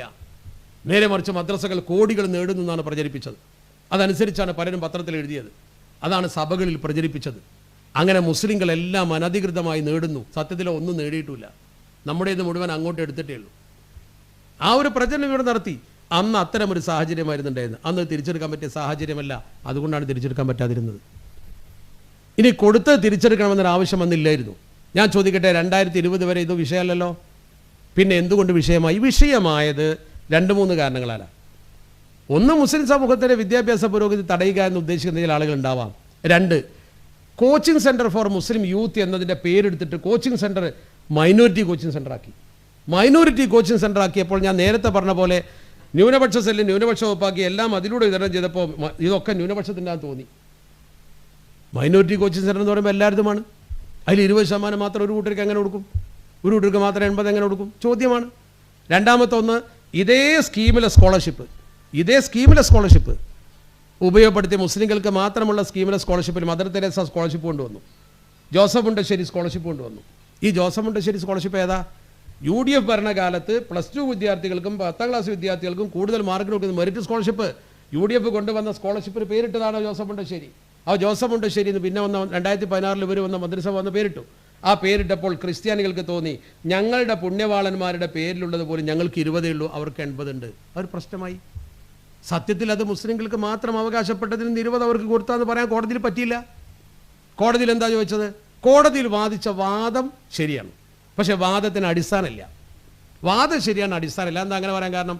ജസ്റ്റിൻ കോടതിയിൽ പോയി പറഞ്ഞത് 2 പ്രധാനപ്പെട്ട കാര്യങ്ങളാണ്. ഒന്ന്, ഇന്ത്യയിൽ 6 നോട്ടിഫൈഡ് മൈനോറിറ്റി ഉണ്ട്. ഞാൻ നേരത്തെ എണ്ണിയ 6 വിഭാഗം: മുസ്ലിങ്ങൾ, ക്രിസ്ത്യാനികൾ, ബുദ്ധർ, ജൈനർ, സിഖുകാർ, പാഴ്സികൾ. ഈ 6 വിഭാഗം മൈനോറിറ്റിയാണ്. ആ മൈനോറിറ്റികൾക്കിടയിൽ വിഭജനമുണ്ടാക്കി മുസ്ലിങ്ങൾക്ക് മാത്രം കൊടുത്തു. 1, അവർക്ക് 80 കൊടുത്ത് വേറൊരു കുട്ടിക്ക് 20 മാത്രമാക്കി. തെറ്റാണ്. 2, ഈ മൈനോറിറ്റിയിൽപ്പെട്ട ഒരു വിഭാഗത്തെ സബ് ക്ലാസിഫൈ ചെയ്തു. എങ്ങനെ? ക്രിസ്ത്യാനികൾ എന്ന് പറയുന്ന വിഭാഗം ഇവിടെ ഉണ്ട്, അതിൽപ്പെട്ട ലത്തീൻ കത്തോലിക്കർക്കും പരിവർത്തിത ക്രൈസ്തവർക്കും മാത്രം കൊടുത്തു, ബാക്കിയുള്ളവർക്ക് കൊടുത്തില്ല. അപ്പോൾ മൈനോറിറ്റിയിൽ തന്നെ ക്ലാസിഫൈ ചെയ്തു, അതിൽ തന്നെ സബ് ക്ലാസിഫൈ ചെയ്തു. ഇത് തെറ്റാണ്. കോടതി അത് അംഗീകരിച്ചു. സത്യത്തിൽ കോടതിയിൽ പറയേണ്ടത് എന്താ? കോടതിയിൽ പറയേണ്ടത് മൈനോറിറ്റികൾ ഇന്ത്യയിൽ നോട്ടിഫൈഡ് 6 ഉണ്ടെങ്കിലും ഈ സ്കോളർഷിപ്പ് വിഷയത്തിൽ അവർ അവഗണിച്ചിട്ടില്ല. കാരണം എന്തുകൊണ്ട്? ഇത് മൈനോറിറ്റി ആനുകൂല്യമേ അല്ല. അതാണ് പോയിന്റ്. ഇത് മൈനോറിറ്റി എന്ന രീതിയിൽ കിട്ടിയതല്ല. ഇത് മുസ്ലിങ്ങൾക്ക് കിട്ടിയത് മതപരമായി കിട്ടിയതുമല്ല. അതെന്തുകൊണ്ടാണ് അങ്ങനെ പറയാൻ കാരണം? ഏറ്റവും വലിയ കേസ്, ഇതിന് ആർഗ്യുമെന്റ് നടന്നത് ഗുജറാത്ത് ഹൈക്കോടതിയിലാണ്. ഫാസിസ്റ്റുകളായിരുന്ന അപ്പുറത്ത്, ഇന്ത്യ ഇന്ന് ഭരിക്കുന്ന പാർട്ടിയുടെ നേതാക്കന്മാർ അപ്പുറത്ത് വാദിക്കുന്നത്. വക്കീലുമാർ ശരിക്കും കാര്യങ്ങൾ ബോധ്യപ്പെടുത്തി കൊടുത്ത് കോടതിക്ക്. കോടതി അവസാനം വിധിച്ച എന്താ? The framing of the scholarship, basis of framing of the scholarship is not religion. ഇത് മതപരമല്ല. ഇത് ഫ്രെയിം ചെയ്ത്, അഥവാ ഈ സ്കോളർഷിപ്പിന്റെ ബേസ് മതപരമല്ല കോടതി പറയാണ്. പിന്നെ എന്താണ്? ഒരു രാജ്യത്തെ പിന്നാക്കം നിൽക്കുന്ന വിഭാഗം എന്ന രീതിയിൽ കൊടുത്തതാണ്. അത് ഭരണഘടനയുടെ വകുപ്പനുസരിച്ച് പിന്നാക്കക്കാരെ ഉയർത്തിക്കൊണ്ടുവരാനുള്ള വകുപ്പാണ്. അവർ മുസ്ലിങ്ങൾ എന്ന രീതിയിൽ കൊടുത്തതല്ല. അവർ മുസ്ലിങ്ങളായിപ്പോയി എന്നേ ഉള്ളൂ എന്ന് കോടതി പറയുന്നുണ്ട്. ആ വിധി കൊടുത്താൽ മതി. അപ്പോൾ ഇത് ന്യൂനപക്ഷാനുകൂല്യമല്ല, പിന്നാക്കാനുകൂല്യമാണ്. ഇപ്പം സംഭവിച്ചതോ? ഈ പിന്നാക്കാനുകൂല്യം മുന്നോക്ക ക്രിസ്ത്യാനികൾക്ക് പോലും കൊടുത്തു. പിന്നാക്കത്തിൻ്റെ ആനുകൂല്യം മുന്നോക്കത്തിന് കൊടുത്തു. എന്നിട്ടും നമ്മൾ കൂടുതൽ നേടി എന്ന പ്രചരണം നടക്കുന്നു. ഞാൻ ചോദിക്കട്ടെ, ഇത്തരം അനീതികൾ സംഭവിക്കുമ്പോൾ അതിനെതിരെ നമുക്ക് എങ്ങനെ നിലപാടെടുക്കാൻ സാധിക്കും? അതിന് രാഷ്ട്രീയ സംഘശക്തി വേണ്ടി വരും. രാഷ്ട്രീയ സംഘശക്തി ഇല്ലാതെ കഴിയില്ല. നമ്മൾ തെരുവിൽ പ്രസംഗിച്ചത് കൊണ്ടോ നമ്മളിവിടെ കൂടി പറഞ്ഞതുകൊണ്ടോ ആവില്ല. ഇതിന് ശരിക്കും നിയമസഭയിൽ, നിയമനിർമ്മാണ സഭയിൽ ശബ്ദമുയർത്താൻ ആളുകൾ വേണം. ഒരു ജനാധിപത്യ രാജ്യത്ത് നിയമനിർമ്മാണ സഭകളുടെ ശബ്ദം വളരെ പ്രധാനമാണ്. ഇന്ത്യ ഒരു ജനാധിപത്യ രാജ്യമാണ്. ഈ ജനാധിപത്യ രാജ്യത്ത് നമ്മൾ എന്തുകൊണ്ടാണ് ജനാധിപത്യം സ്വീകരിക്കുന്നത്? നിങ്ങൾ കരുതുന്നുണ്ടോ ജനാധിപത്യം 100% ശരിയാണെന്ന്? ജനാധിപത്യം എന്ന് പറയുമ്പോൾ 10 പേരുണ്ടെങ്കിൽ 6 പേര് പറഞ്ഞത് ശരിയാണ്. പക്ഷേ ഈ ജനാധിപത്യത്തിലൊരു മൂല്യവും തത്വവുമൊക്കെ വേണം. ആ മൂല്യങ്ങളും തത്വങ്ങളും മറികടക്കപ്പെടുകയാണ്. ഇപ്പോൾ ഡൽഹിയിലൊക്കെ നടക്കുന്നതല്ലേ, പാർലമെൻറ്റിൽ ചർച്ച പോലും നടക്കാതെ ബില്ല് പാസ്സാക്കുകയാണ്. പക്ഷേ ഇന്ത്യയിൽ നമുക്കുള്ള പ്രതീക്ഷ മതേതരത്വമാണ്. അപ്പോൾ ഇന്ത്യയിൽ നമുക്ക് പ്രതീക്ഷ മതേതരത്വമാണെങ്കിൽ നമ്മുടെ കടമ എന്താ? മതേതരത്വം നിലനിർത്തണം. മതേതരത്വം നിലനിർത്താനുള്ള മാർഗം എന്താ? മതേതരത്വം നിലനിർത്തണമെങ്കിൽ നമ്മൾ രാഷ്ട്രീയത്തിൽ പ്രവർത്തിക്കണം. കാരണം ഇന്ത്യൻ മതേതരത്വത്തെ നിലനിർത്തുന്നത് ഇന്ത്യയുടെ തെരഞ്ഞെടുക്കപ്പെട്ട ജനപ്രതിനിധികളും ഇന്ത്യയുടെ ഭരണഘടനയുമാണ്. ഭരണഘടനയെ കൈകാര്യം ചെയ്യുന്നത് തെരഞ്ഞെടുക്കപ്പെട്ട ജനപ്രതിനിധികൾ കൊടുക്കുന്ന ഭരണകൂടമാണ്. ആ ഭരണകൂടം, ജനപ്രതിനിധികൾ, കോടതി, ഭരണഘടന, ഇതൊക്കെയാണ് പ്രധാനം. ഇതിൽ കോടതിയിലേക്ക് ശരിക്കും മുന്നോട്ട് വരുന്ന ആരാ? ജുഡീഷ്യറിയിലേക്ക് വരിക എപ്പോഴും ഈ ഭരണകൂടത്തിൻ്റെ തലപ്പത്തുള്ള ആളുകളാണ്. ജുഡീഷ്യറിയിൽ ഇപ്പോൾ അതിന് കൊളീജിയമൊക്കെ ഉണ്ട് നിയമിക്കുന്നത്, ജഡ്ജിമാർ പോലും. അത് വിദ്യാഭ്യാസത്തിലൂടെ വരുന്നതാണ്. അതോടൊപ്പം നമ്മൾ ചെയ്യേണ്ട കാര്യം എന്താ? തെരഞ്ഞെടുപ്പിലൂടെ നമ്മൾ ഒരു അധികാര സ്ഥാനത്തെത്തണം. ജനാധിപത്യത്തിൽ അധികാരം വളരെ പ്രധാനമാണ്. ഇപ്പം നമ്മുടെ രാജ്യത്ത് ഇപ്പോൾ പാർലമെൻറ്റിൽ ഒരു ശബ്ദം ഉയർത്തണമെങ്കിൽ നമ്മുടെ MP-മാർ വേണം ഓരോ വിഷയത്തിലും. ഇപ്പോൾ മുസ്ലിം ലീഗിൻ്റെ സാന്നിധ്യമുള്ളത് കൊണ്ട് പണ്ട് പോക്കർ സാഹിബിൻ്റെ കാലഘട്ടം മുതൽ നിർണയിച്ചൊരു ദൗത്യമുണ്ട്. അവിടെ ചിലർക്കൊരു വ്യതിരിക്ത അഭിപ്രായം പറയാനുണ്ടാവും. എന്ത്? നമ്മുടെ രാജ്യത്ത് നമുക്ക് വേണമെങ്കിൽ ഒരു ദേശീയ രാഷ്ട്രീയ പാർട്ടിയിൽ ചേർത്താൽ പോരെ, ഒരു ദേശീയ രാഷ്ട്രീയ പാർട്ടിയിൽ ചേർന്നുകൊണ്ട് നമുക്ക് പ്രവർത്തിച്ചാൽ പോരെ എന്നൊരു തോന്നലുണ്ടാവും. ആവാം. പക്ഷേ ദേശീയ രാഷ്ട്രീയ പാർട്ടിയിൽ ചേർന്ന് പ്രവർത്തിച്ചാൽ ഒരു പാർട്ടി ആവുകയുള്ളൂ. നമ്മുടെ ആവശ്യങ്ങൾ കൃത്യമായി നേടാൻ കഴിയില്ല. അതുകൊണ്ടാണ് Pocker Sahib special marriage act വന്നപ്പോൾ എനിക്ക് പറ്റില്ല എന്ന് പോക്കർ സാഹിബ് പറഞ്ഞപ്പോൾ, പോക്കർ സാഹിബ് പറഞ്ഞ പോലെ പറയാൻ പറ്റാതിരുന്ന മൗലാന ആസാദും ഇഫ്തുർ റഹ്മാനും ഒക്കെ പോക്കർ സാഹിബിനെ പിടിച്ച് പ്രോത്സാഹിപ്പിച്ചത്. അതെന്തുകൊണ്ട്? അവരെ പാർട്ടി വിപ്പ് അനുസരിച്ച് പറയാൻ കഴിയില്ല. പണ്ഡിറ്റ് നെഹ്റു പോലും ഈ ഒരു വ്യക്തിയുടെ വാക്ക് മാനിച്ചുകൊണ്ട് അംഗീകരിച്ചു. പോക്കർ സാഹിബിൻ്റെ ശബ്ദം ഒരു സമുദായത്തിൻ്റെ ശബ്ദമായി ഞാൻ കാണുന്നു എന്നാണ് മനസ്സിലാക്കിയത്. ശരീഅത്ത് പ്രശ്നത്തിൽ ബനാത്ത് വാല കൊണ്ടുവന്ന ബില്ല്, ആ ബില്ല് ശരിക്കും സ്വീകരിച്ചുകൊണ്ട് രാജീവ് ഗാന്ധി ഔദ്യോഗിക ബില്ലാക്കി. 2 ആൾ പാർലമെൻറ്റിലുണ്ടായാലും എന്ത് നേടുമെന്ന് ചോദിച്ച ആൾക്കാരുണ്ടായിരുന്നു. ഒരു MP ഉണ്ടായിട്ട് നിങ്ങൾക്ക് എന്ത് നേടാൻ പറ്റുമെന്ന് ചോദിച്ച ആൾക്കാരുണ്ടായിരുന്നു. സൽമാൻ റുഷ്ദിയുടെ പുസ്തകം ഇന്ത്യയിൽ വിറ്റഴിച്ചാൽ അത് മുസ്ലിങ്ങളുടെ വികാരം, മതവികാരത്തിന്, വിശ്വാസത്തിന് ഹാനിയാണെന്ന് പറഞ്ഞു. അംഗീകരിച്ചു ഗവൺമെൻറ്. ഒരു സമൂഹത്തിൻ്റെ ആവശ്യം പ്രകടിപ്പിക്കാൻ പാർലമെൻ്ററി ജനാധിപത്യത്തിൽ എണ്ണം കൂടുതലൊന്നും വേണ്ട, കരുത്തുറ്റ 1 മതി 10 എണ്ണത്തിന് പകരം. ജനങ്ങളോട് കടപ്പാടില്ലാത്തവൻ പടച്ചറോട് കടപ്പാടില്ലാത്ത ആൾക്കാരാണ്. നമുക്ക് ജനങ്ങളോട് കമ്മിറ്റ്മെൻ്റ് ഉണ്ട്. ജനസേവനം ഇസ്ലാമിൽ വലിയൊരു വിഷയമാണ്. നിങ്ങൾ ഈ ജനങ്ങൾക്ക് വേണ്ടി ഇദ്ഖാലു സുറൂരി അലൽ മുസ്ലിം എന്ന് പറയുന്ന ആ പ്രവർത്തനത്തിന് ഇസ്ലാം വിട്ട പദവി എന്താ? അഫ്ദലുൽ അഅ്മാൽ എന്ന, അമലുകളിൽ വെച്ച് ഏറ്റവും കൂലി കിട്ടുന്ന പണി. ഇപ്പോൾ ഈ ഇരിക്കുന്ന ആളുകളുണ്ടല്ലോ, ഇത്രയും ആളുകൾ, നിങ്ങളിപ്പോൾ ഇത്രയും ഇരിക്കുന്ന ഈ ആളുകൾ ഒന്നിച്ചു കൂടിയിട്ട് ഇവിടെ ഒരുമിച്ച് കൂടി സമുദായത്തിൻ്റെ കാര്യം ചർച്ച ചെയ്യാണ്. സമുദായത്തിൻ്റെ കാര്യം, ഇതിന് കൂലി കിട്ടുമെന്ന് വിശ്വസിക്കുന്ന ഒരാളാണ് ഞാൻ. മല്ലം യഹ്തമ്മ ബി ഉമൂരിൽ മുസ്ലിമീന ഫലൈസ മിൻഹും. സമുദായത്തിൻ്റെ മൊത്തം കാര്യം ചർച്ച ചെയ്യാത്തവൻ മുസ്ലിങ്ങളിൽപ്പെട്ടവനല്ല. നിങ്ങൾ ഈ സമൂഹത്തിൻ്റെ മൊത്തം കാര്യങ്ങളെക്കുറിച്ച് എന്ന് പറഞ്ഞാൽ അത് മറ്റുള്ളവർക്ക് എതിരല്ല. ഇത്രയും ഉൾക്കൊണ്ടുകൊണ്ട് രാജ്യത്ത് സമാധാനപരമായി ജീവിക്കാൻ ആവശ്യമായ ഒരു പദ്ധതി കായികമിലത്തുണ്ടാക്കിയപ്പോൾ ആ പദ്ധതിയിലൂടെ നമ്മൾ പോകണം. ഇതിപ്പോഴും നോർത്ത് ഇന്ത്യക്ക് പരിചയമില്ലല്ലോ. ഇതുകൊണ്ട് കേരളത്തിന് ഒരുപാട് നേട്ടമുണ്ടായി എന്നുള്ളൊരു വസ്തുതയല്ലേ. മലപ്പുറം ജില്ലയിലെ മുസ്ലിങ്ങളുടെ പുരോഗതി ഗൾഫിലെ സമ്പത്ത് കൊണ്ടാണെന്ന് ധരിക്കുന്നുണ്ടോ നിങ്ങൾ? ഇതിനേക്കാൾ സമ്പത്തുള്ള ആൾക്കാരുണ്ട് ഗുജറാത്തിൽ, ഇതിനേക്കാൾ സമ്പത്തുള്ള ആൾക്കാരുണ്ട് ഇന്ത്യ മഹാരാജ്യത്ത്. നിങ്ങൾക്കറിയോ, ദാറുൽ ഇസ്ലാമിക് യൂണിവേഴ്സിറ്റിയിൽ പഠിക്കുന്ന കുട്ടികൾ പരിശുദ്ധ റമദാനിന് ഉത്തരേന്ത്യയിൽ പര്യടനത്തിന് പോവും. അവിടുന്ന് 3-4 കുട്ടികൾ പോയി പശ്ചിമ ബംഗാളിലേക്ക്. പശ്ചിമ ബംഗാളിൽ ഒരു ജുമാഅത്ത് പള്ളിയിൽ അവർ പ്രസംഗിച്ചു. ജുമാക്ക് ശേഷം നല്ല ഉറുദു ഭാഷയിൽ മനോഹരമായിട്ട് പ്രസംഗിച്ചു, ആയത്തും ഹദീസൊക്കെ ഉദ്ധരിച്ചിട്ട്. നല്ല ഭാഷാ പാണ്ഡിത്യവും ഇസ്ലാമിക ബോധമുള്ള കുട്ടികൾ സദസ്സ് കേട്ടിരുന്നു. ക്ലാസ് കഴിഞ്ഞപ്പോൾ ഒരാളെ കുട്ടികളെ വിളിച്ചു, പരിചയപ്പെട്ട് നിങ്ങൾ എവിടുന്നാണ് വരുന്നത്? കുട്ടികൾ ദാറുഹുദയുടെ അഡ്രസ്സ് കൊടുത്തു. അയാളും ആ കുട്ടികളും തമ്മിൽ സംസാരിച്ചു. ഏതാനും ദിവസം കഴിഞ്ഞപ്പോൾ ഇയാൾ നേരെ വന്ന് ദാറുഹുദയിൽ. അയാൾ വന്നിട്ട് ദാറുഹുദയിൽ വന്നിട്ട് പറഞ്ഞു, നിങ്ങളെ കുട്ടികൾ എക്സലൻ്റാണ്, നല്ല ബോധമുള്ള കുട്ടികൾ, നിങ്ങൾ എൻ്റെ നാട്ടിൽ ഇതുപോലത്തെ ഒരു സ്ഥാപനം ഉണ്ടാക്കി തരുമെന്ന് ചോദിച്ചു. ഇതേ സിലബസ് വെച്ച് ഈ കുട്ടികളവിടെ പഠിപ്പിക്കാൻ ഞങ്ങൾ തയ്യാറ്, ഞങ്ങളെ കുട്ടികളെ പഠിപ്പിക്കണം. ദാർഹുദയുടെ ഭാരവാഹികൾ ചോദിച്ചു, നിങ്ങൾക്കതിന് സ്ഥലം തരാൻ പറ്റുമെന്ന് ചോദിച്ചു. നിങ്ങൾ സ്ഥലം തരുമെങ്കിൽ ഞങ്ങൾ വന്ന് പരിശോധിച്ച് അവിടെ കെട്ടിടം ഉണ്ടാക്കാൻ പറ്റുമോ നോക്കാം, കുട്ടികളെ ചേർക്കുന്നതിന് നിങ്ങൾ സഹകരിക്കണം. അയാൾ പറഞ്ഞു, ഞാൻ ഭൂമി തരാം. നിങ്ങൾ എത്ര ഭൂമി തരും? അത്ഭുതപ്പെട്ടു പോയി. നമ്മൾ സാധാരണ ഒരു 50 സെൻറ്റ് 1 സെൻറ്റൊക്കെ അല്ലേ.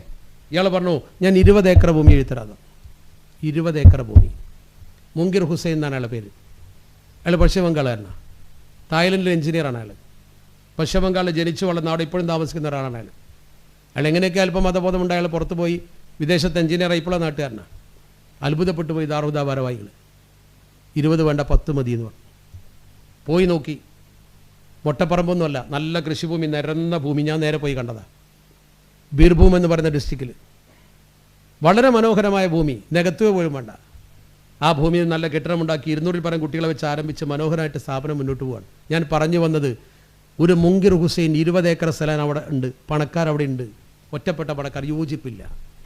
വലിയ പണ്ഡിതന്മാരവിടെ ഉണ്ട്, നല്ല ഭൂവുടമകളുണ്ട്, നല്ല ആളുകളുണ്ട് അവിടെ. പക്ഷെ അവരെ യോജിപ്പിക്കുന്നൊരു കണ്ണിയില്ല. അവർക്കൊരു യോജിപ്പുണ്ടായില്ല. ഉണ്ടായിരുന്നുവെങ്കിൽ നിങ്ങൾ ആലോചിച്ച് നോക്കൂ, സാമ്പത്തികമായി മലപ്പുറം ജില്ലക്കാർ നേടിയതുകൊണ്ടൊന്നുമല്ല നമ്മളിവിടെ എത്തിയത്. അതൊരു ഭാഗം മാത്രമാണ്. മറിച്ച് നമ്മൾ വിദ്യാഭ്യാസ പുരോഗതിക്ക് വേണ്ടി രാഷ്ട്രീയമായി സംഘടിച്ച് സ്ഥാപനങ്ങൾ വാങ്ങി മുന്നോട്ട് വന്നുകൊണ്ട് തന്നെയാണ്. ഇല്ലെങ്കിൽ വെറും പണം മാത്രമേ ഉണ്ടാവുള്ളൂ. നിങ്ങൾ ശരിക്കും ചിന്തിക്കണം, രാഷ്ട്രീയ ശക്തി ഒരു പ്രധാന ഘടകമാണെന്ന് പഠിക്കണം നിങ്ങൾ. പക്ഷേ ആ രാഷ്ട്രീയം ധാർമ്മികമായിരിക്കണം. പരസ്പരം പാര വെക്കാനും കുതികാല വെട്ടാനും നേതാവാകാനുള്ള രാഷ്ട്രീയമാവരുത്. എനിക്കെന്നെ മുസ്ലിം യൂത്ത് ലീഗിൻ്റെ പ്രവർത്തകരോട് പറയുന്നത്, ബാഫക്കിത്തങ്ങൾ പറയുന്നൊരു മൂല്യമുണ്ട്, പൂക്കോയത്തങ്ങൾ പഠിപ്പിച്ചൊരു മൂല്യമുണ്ട്, MK ഹാജിയെ പോലുള്ള നേതാക്കൾ പഠിപ്പിച്ചൊരു മൂല്യമുണ്ട്. ആ മൂല്യാധിഷ്ഠിത രാഷ്ട്രീയമായിരിക്കണം നമ്മുടേത്. മൂല്യാധിഷ്ഠിത രാഷ്ട്രീയത്തിനപ്പുറത്തേക്ക് നമ്മൾ പോകാൻ പാടില്ല. ഇപ്പം നമ്മൾ തന്നെ കലഹിക്കുന്നൊരവസ്ഥ ഉണ്ടാകാൻ പാടില്ല. നമ്മളെ തകർക്കാൻ പലരും ഉണ്ടാവും, അത് ഉറപ്പാണ്.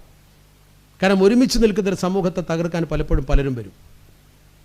അവിടെയൊക്കെ നമ്മൾ നമ്മുടെ കെട്ടുറപ്പ് പാലിക്കണം. ഒന്നാമതായി നമ്മൾ ചെയ്യേണ്ടത്, നമുക്ക് നേതൃത്വത്തോട് കടപ്പാട് വേണമെന്നുള്ള, നേതൃത്വത്തനുസരിക്കണം. നമ്മൾ നേതൃത്വത്തോട് കടപ്പാട് വേണം. നമ്മുടെ ആഭ്യന്തര പ്രശ്നങ്ങൾ അതിൻ്റെ വേദിയിൽ മാത്രമേ പറയാൻ പാടുള്ളൂ. നിങ്ങളത് പുറത്തിറങ്ങി പറയാൻ പാടില്ല. ആഭ്യന്തര പ്രശ്നങ്ങൾ നമ്മുടെ വേദിയിൽ പറയണം. നിങ്ങളുടെ പഞ്ചായത്ത്, ഇതൊരു പഞ്ചായത്തിൻ്റെ യോഗമാണെങ്കിൽ ആ പഞ്ചായത്ത് കമ്മിറ്റി നിങ്ങൾക്ക് ഉദ്ധരിക്കുക. അത് ബസ് സ്റ്റാൻഡിൽ നിന്ന് ഇറച്ചി ചെയ്യരുത്, അത് പത്രക്കാർക്ക് കൊടുക്കരുത്, കൊമ്പ് കൊടുക്കരുത് പരസ്പരം. ഇസ്ലാമിലെ ഏറ്റവും പ്രധാനപ്പെട്ട ഘടകം ഐക്യമാണ്. അള്ളാഹുവിൻ്റെ ഭൂമിയിൽ മുസ്ലിങ്ങൾ പരാജയപ്പെട്ടത് 2 കാരണങ്ങൾ കൊണ്ടേ ഉള്ളൂ. ഞാൻ അവസാനിപ്പിക്കണം, 12 മണിയായി. 2 കാരണങ്ങൾ കൊണ്ടേ മുസ്ലിങ്ങൾ പരാജയപ്പെട്ടിട്ടുള്ളൂ. 2 കാരണം. ഒന്ന്, മുസ്ലിങ്ങൾ ഇസ്ലാമിൽ നിന്ന് അകന്നപ്പോൾ. ദീന് നിങ്ങളെ കയ്യിലില്ലേ വിജയിക്കൂല. നിങ്ങൾ എത്ര വലിയ രാഷ്ട്രീയ പാർട്ടി കെട്ടിപ്പടുത്തുന്ന കാര്യം, ദീന് കയ്യിലില്ലെങ്കിൽ വിജയിക്കൂല. കൃത്യമായ നിസ്കാരം, നോമ്പധിഷ്ഠിത ഇസ്ലാമികമായ കാര്യങ്ങൾ അതേ പ്രാധാന്യം തന്നെ വ്യക്തിബന്ധങ്ങൾക്കും കൊടുക്കണം. ഒപ്പം ഇരുന്നിട്ട് കൈ കൊടുത്ത് ചിരിച്ചിട്ട് അപ്പുറത്ത് പോയിട്ട് കുറ്റം പറയുന്ന ഏർപ്പാട് നടക്കൂല. അതിന് പാര വെക്കുക എന്നാ പറയാം. ആ ഏർപ്പാട് നമ്മൾ ചെയ്യുന്ന കാലത്തോളം വിജയിക്കൂല.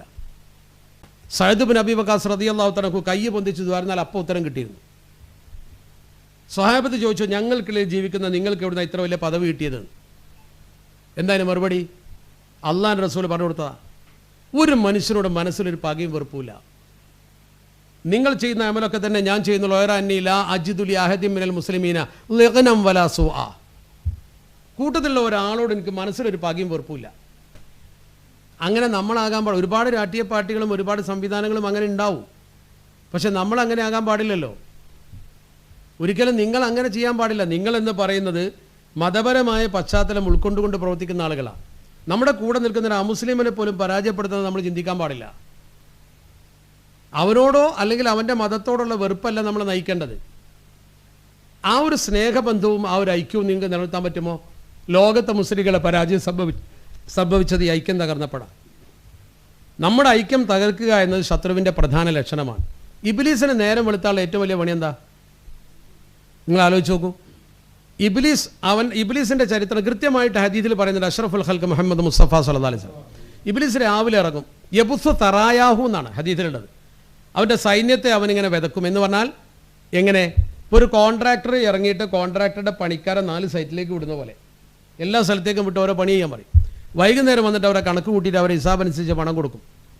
എന്ന പോലെ ഇബ്ലീസ് കുറേ ആളുകളെ, വലിയ ഇബ്ലീസ് എല്ലാവരെയും പല ഭാഗത്തേക്കും വിടും. വൈകുന്നേരം എല്ലാവരും വിളിച്ചു വരുത്തിയിട്ട് അവർ ചെയ്ത പ്രവർത്തനത്തെക്കുറിച്ച് വിലയിരുത്തും. അങ്ങനെ തന്നെ ഹദീസിൽ നബി തങ്ങൾ പറഞ്ഞതാണ്. ഞാൻ കള്ളക്കഥയല്ല പറയുന്നത്, ഹദീസിലുള്ള വ്യക്തമായ കാര്യമാണ്. നിങ്ങൾക്ക് നോക്കിയാൽ കാണാം. എന്നിട്ട് ചോദിക്കും, ഓരോരുത്തർ പറയും, നീ എന്ത് ചെയ്തു? ഞാൻ ഇന്ന് ഒരാളെ മദ്യപിപ്പിച്ചു. സോപ്പിട്ട് മദ്യക്കടോ കുടിപ്പിച്ചു, ഒരുത്തരെ കുടിയനാക്കി. വേറൊരുത്തമ്മ ഞാൻ ഒരുത്തനെ വ്യഭിചരിപ്പിച്ചു, വേറൊരാൾ പറഞ്ഞ് ഞാൻ ഒരുത്തനെ കള്ളനാക്കി. ഇങ്ങനെ പല കാര്യങ്ങളും പറയും. ഇതൊക്കെ ഇബിലീസ് കേൾക്കും, ഒക്കെ ഇബിലീസ് കേൾക്കും.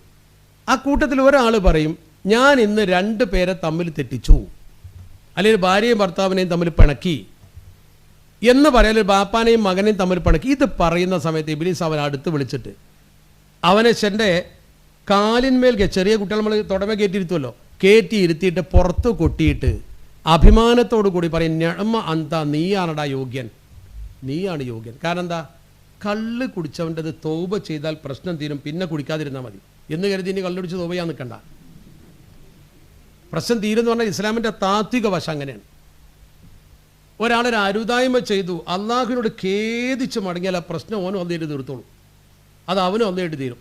നിങ്ങളൊരാളെ തമ്മിൽ തെറ്റിച്ചാൽ തീരൂല, അത് നിങ്ങൾ തമ്മിൽ തന്നെ തീർക്കേണ്ടി വരും. അപ്പോൾ ഈ തമ്മിൽ തെറ്റിക്കുക എന്നുള്ളതാണ് ഇബിലീസിൻ്റെ ഏറ്റവും വലിയ ഹോബി. അതാണ് ഞെഴ്മ എന്താ, നീ ചെയ്താണ് പണി, അതേ നിലക്കുള്ളൂ, മറ്റേ നിലക്കൂല. ഭാര്യയും ഭർത്താവിനെയും തമ്മിൽ തെറ്റിക്കാൻ ഇബിലീസിന് കഴിയും. തമ്മിൽ തെറ്റിച്ച് 2 പിരിഞ്ഞാൽ പിന്നെ യോജിക്കാൻ ഒരുപാട് പ്രയാസമാണ്. ഇപ്പോൾ നമ്മളൊക്കെ പല നാട്ടിലും പോയി പ്രസംഗിക്കലുണ്ട്. 5 മിനിറ്റ് പ്രസംഗിച്ചിട്ട് തമ്മിൽ തല്ലുണ്ടാക്കി പോരാൻ ചിലപ്പോൾ എനിക്ക് കഴിയും.